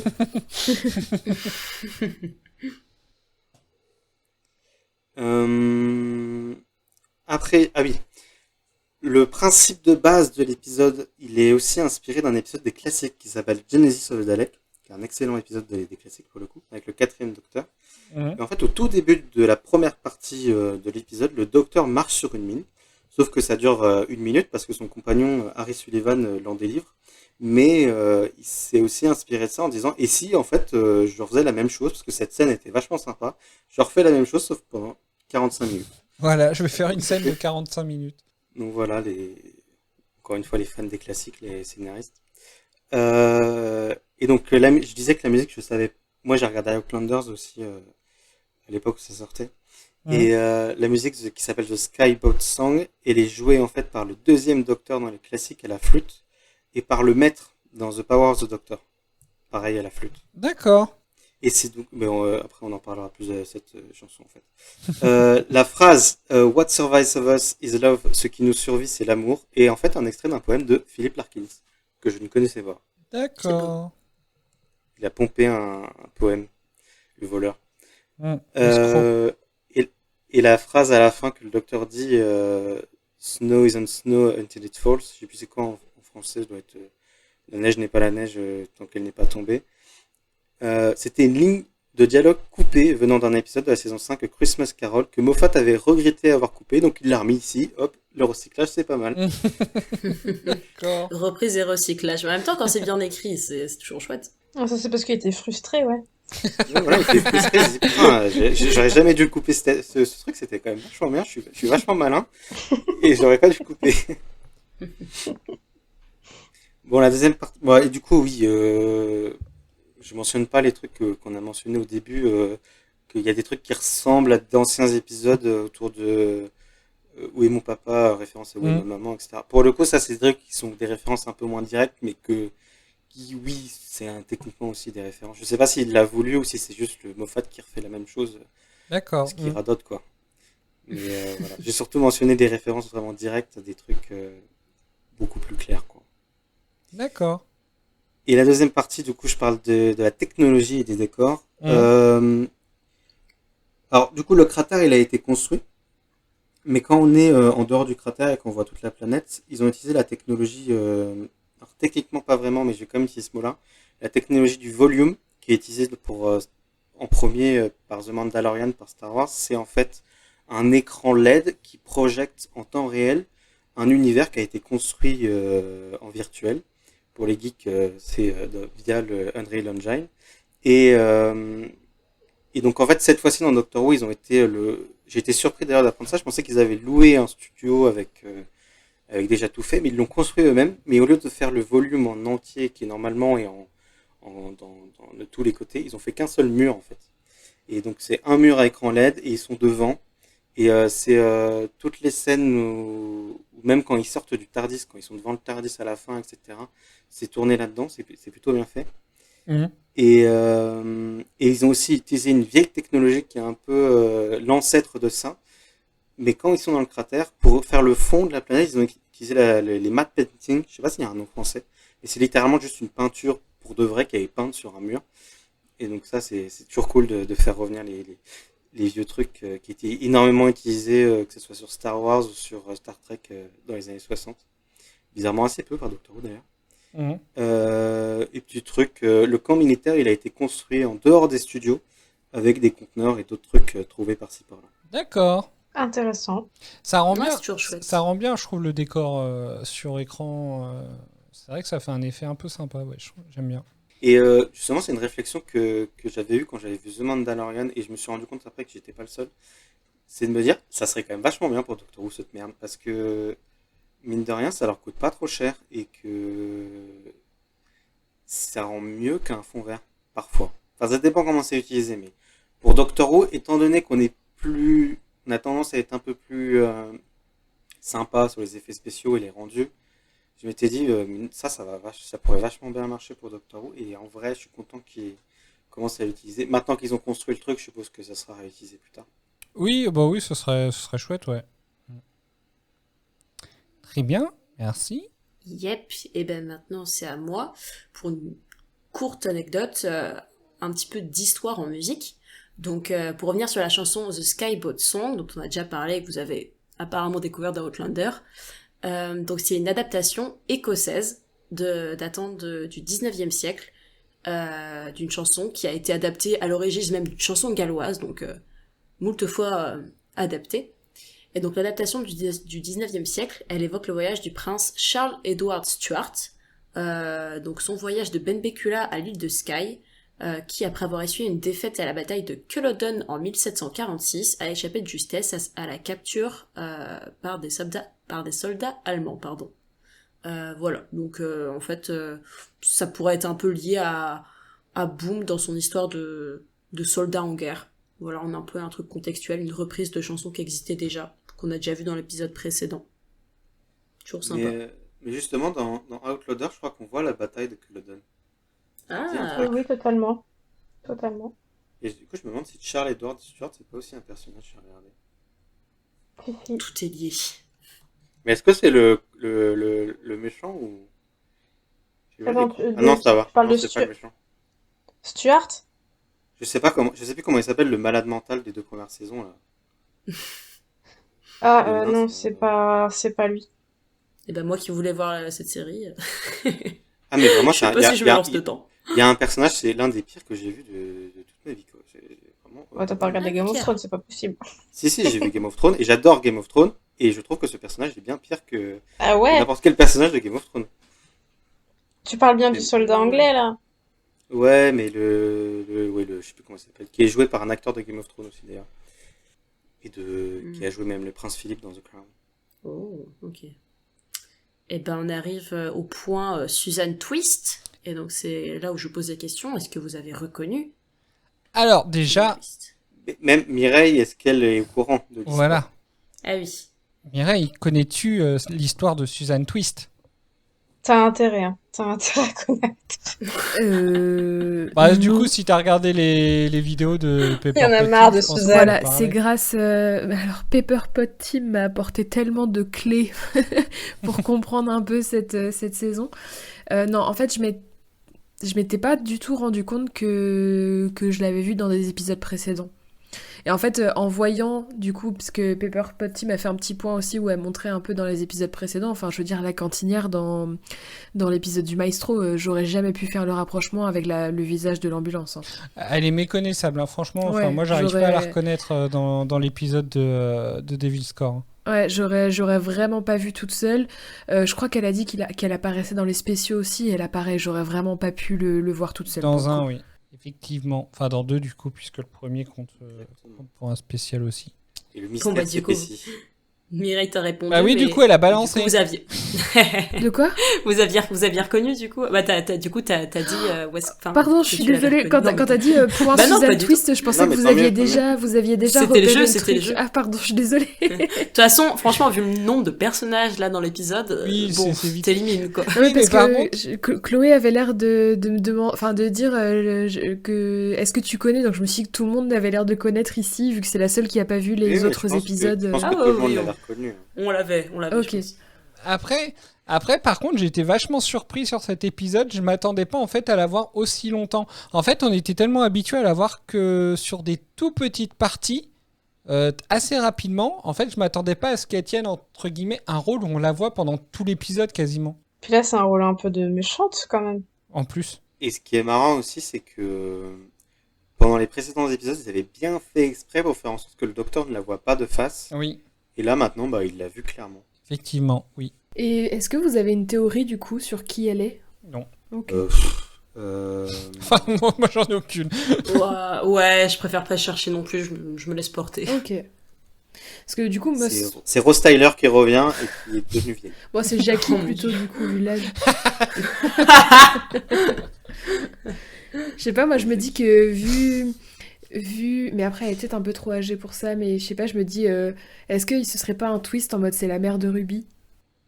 Bah après, ce qui est surprenant plutôt, c'est plus le fait de la voir aussi souvent à des époques différentes, parce que Ouais, c'est vrai. dans les spéciaux, on la voit donc dans le passé avec...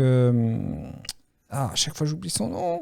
Maestro. Je viens d'avoir une théorie. Non, dans le passé avec... dans les spéciaux... Newton De quoi? Ah, Isaac Newton? Oui, merci.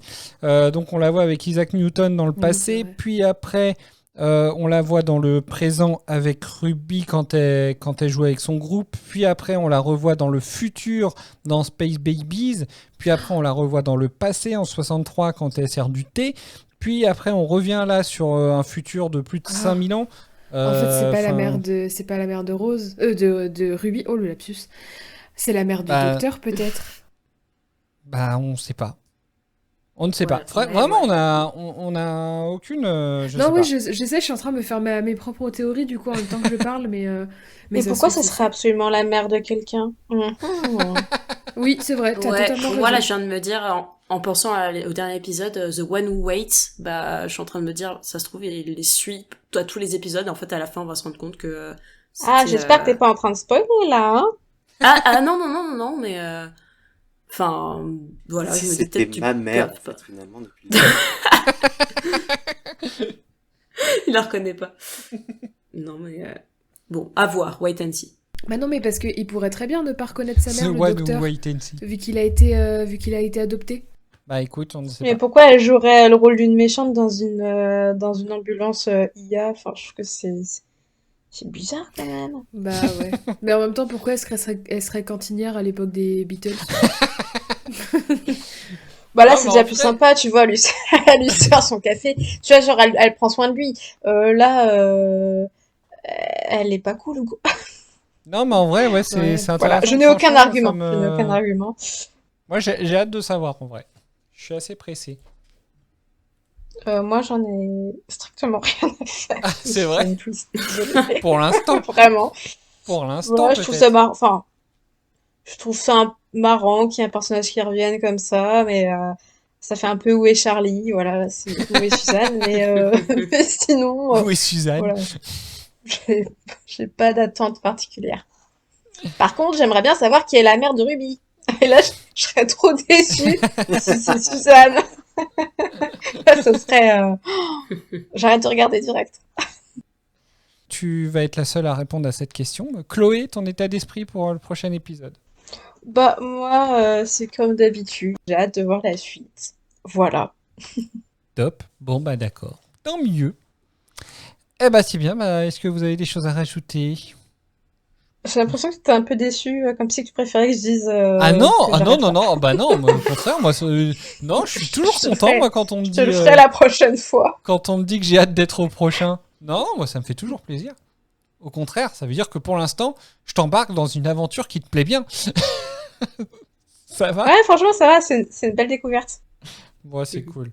Je peux rajouter un truc, moi. Moi, c'est une attente par rapport à notre enregistrement qui risque d'être très long Ah, du prochain épisode. C'est vrai? Oh. Ah oui, ah c'est clair, ouais. Oh là là, bah va falloir qu'on enregistre. On va venir à 20h. 19h30, allez. Allez. Bon bah allez. Bon bah du coup, nous arrivons donc à la fin de notre émission. On se retrouve très vite pour le prochain épisode dans lequel Ruby se retrouve seule au Pays de Galles, poursuivie par une femme plutôt étrange. Je vous rappelle l'existence de nos réseaux sociaux, de notre adresse mail. N'hésitez pas à nous suivre ou à nous envoyer vos avis. Vous trouverez tous les liens en description. Et bah du coup, donc on se retrouve très vite. Portez-vous bien et à bientôt. Bisous, bisous. À bientôt. Bisous, bisous. Bisous, Kenavo. bisous.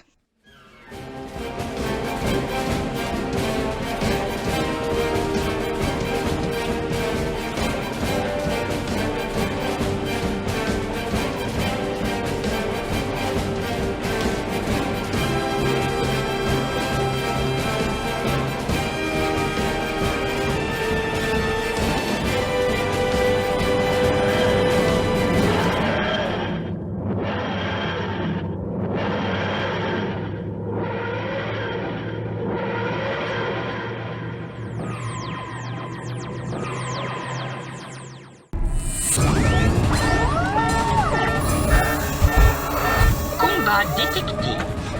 Combat détecté. Combat détecté. Combat détecté. Combat détecté. Patient verrouillé. Harponnage. Vous vous en sortez très bien. Nom du patient, John Francis Vetter. Âge calendaire, 42 ans. Signes vitaux tout à fait normaux. Tension artérielle élevée, fonction cardiaque correcte. Légère inflammation du foie. Diagnostic aveugle. Je suis pas aveugle, ma vision est temporairement altérée. Estimation du temps de récupération de la vue. 4 semaines. Évaluation inacceptable. Le patient est inapte au combat. Non, écoutez-moi, j'ai un enfant qui m'attend à la base. Vérifiez mon dossier, parent le plus proche, Splice. C'est ma fille, elle a que moi au monde, personne d'autre que moi. S'il vous plaît, vérifiez mon dossier. Laissez un message après le bip sonore. Approchez, approchez. On va danser le Big Bisou. Big Bisou en anglais, ça veut dire gros baiser. Quand je vous le dirai, donnez-vous un baiser moelleux à l'endroit que je vous indiquerai. Nos grands-pères et nos grands-mères faisaient tellement de manières qu'ils mettaient parfois jusqu'à 100 ans pour s'embrasser. C'est un souvenir du joli temps passé. passer. Ramenez-vous. Et d'abord, sur la main, style ancien, noble et tout. Attention, sur la main, embrassez-vous. Stop! Bisous. Bisous. Juste après, de plus près, sur la joue. Attention, sur la joue, embrassez-vous. Stop! Bisous. Bisous. Les parents de nos parents étaient quelquefois marrants. Ils pensaient que les bébés, ça vient en s'embrassant. C'est un souvenir du joli temps d'avant. Mais maintenant, on s'en fout. Plus hardi, le bibi dans le cou.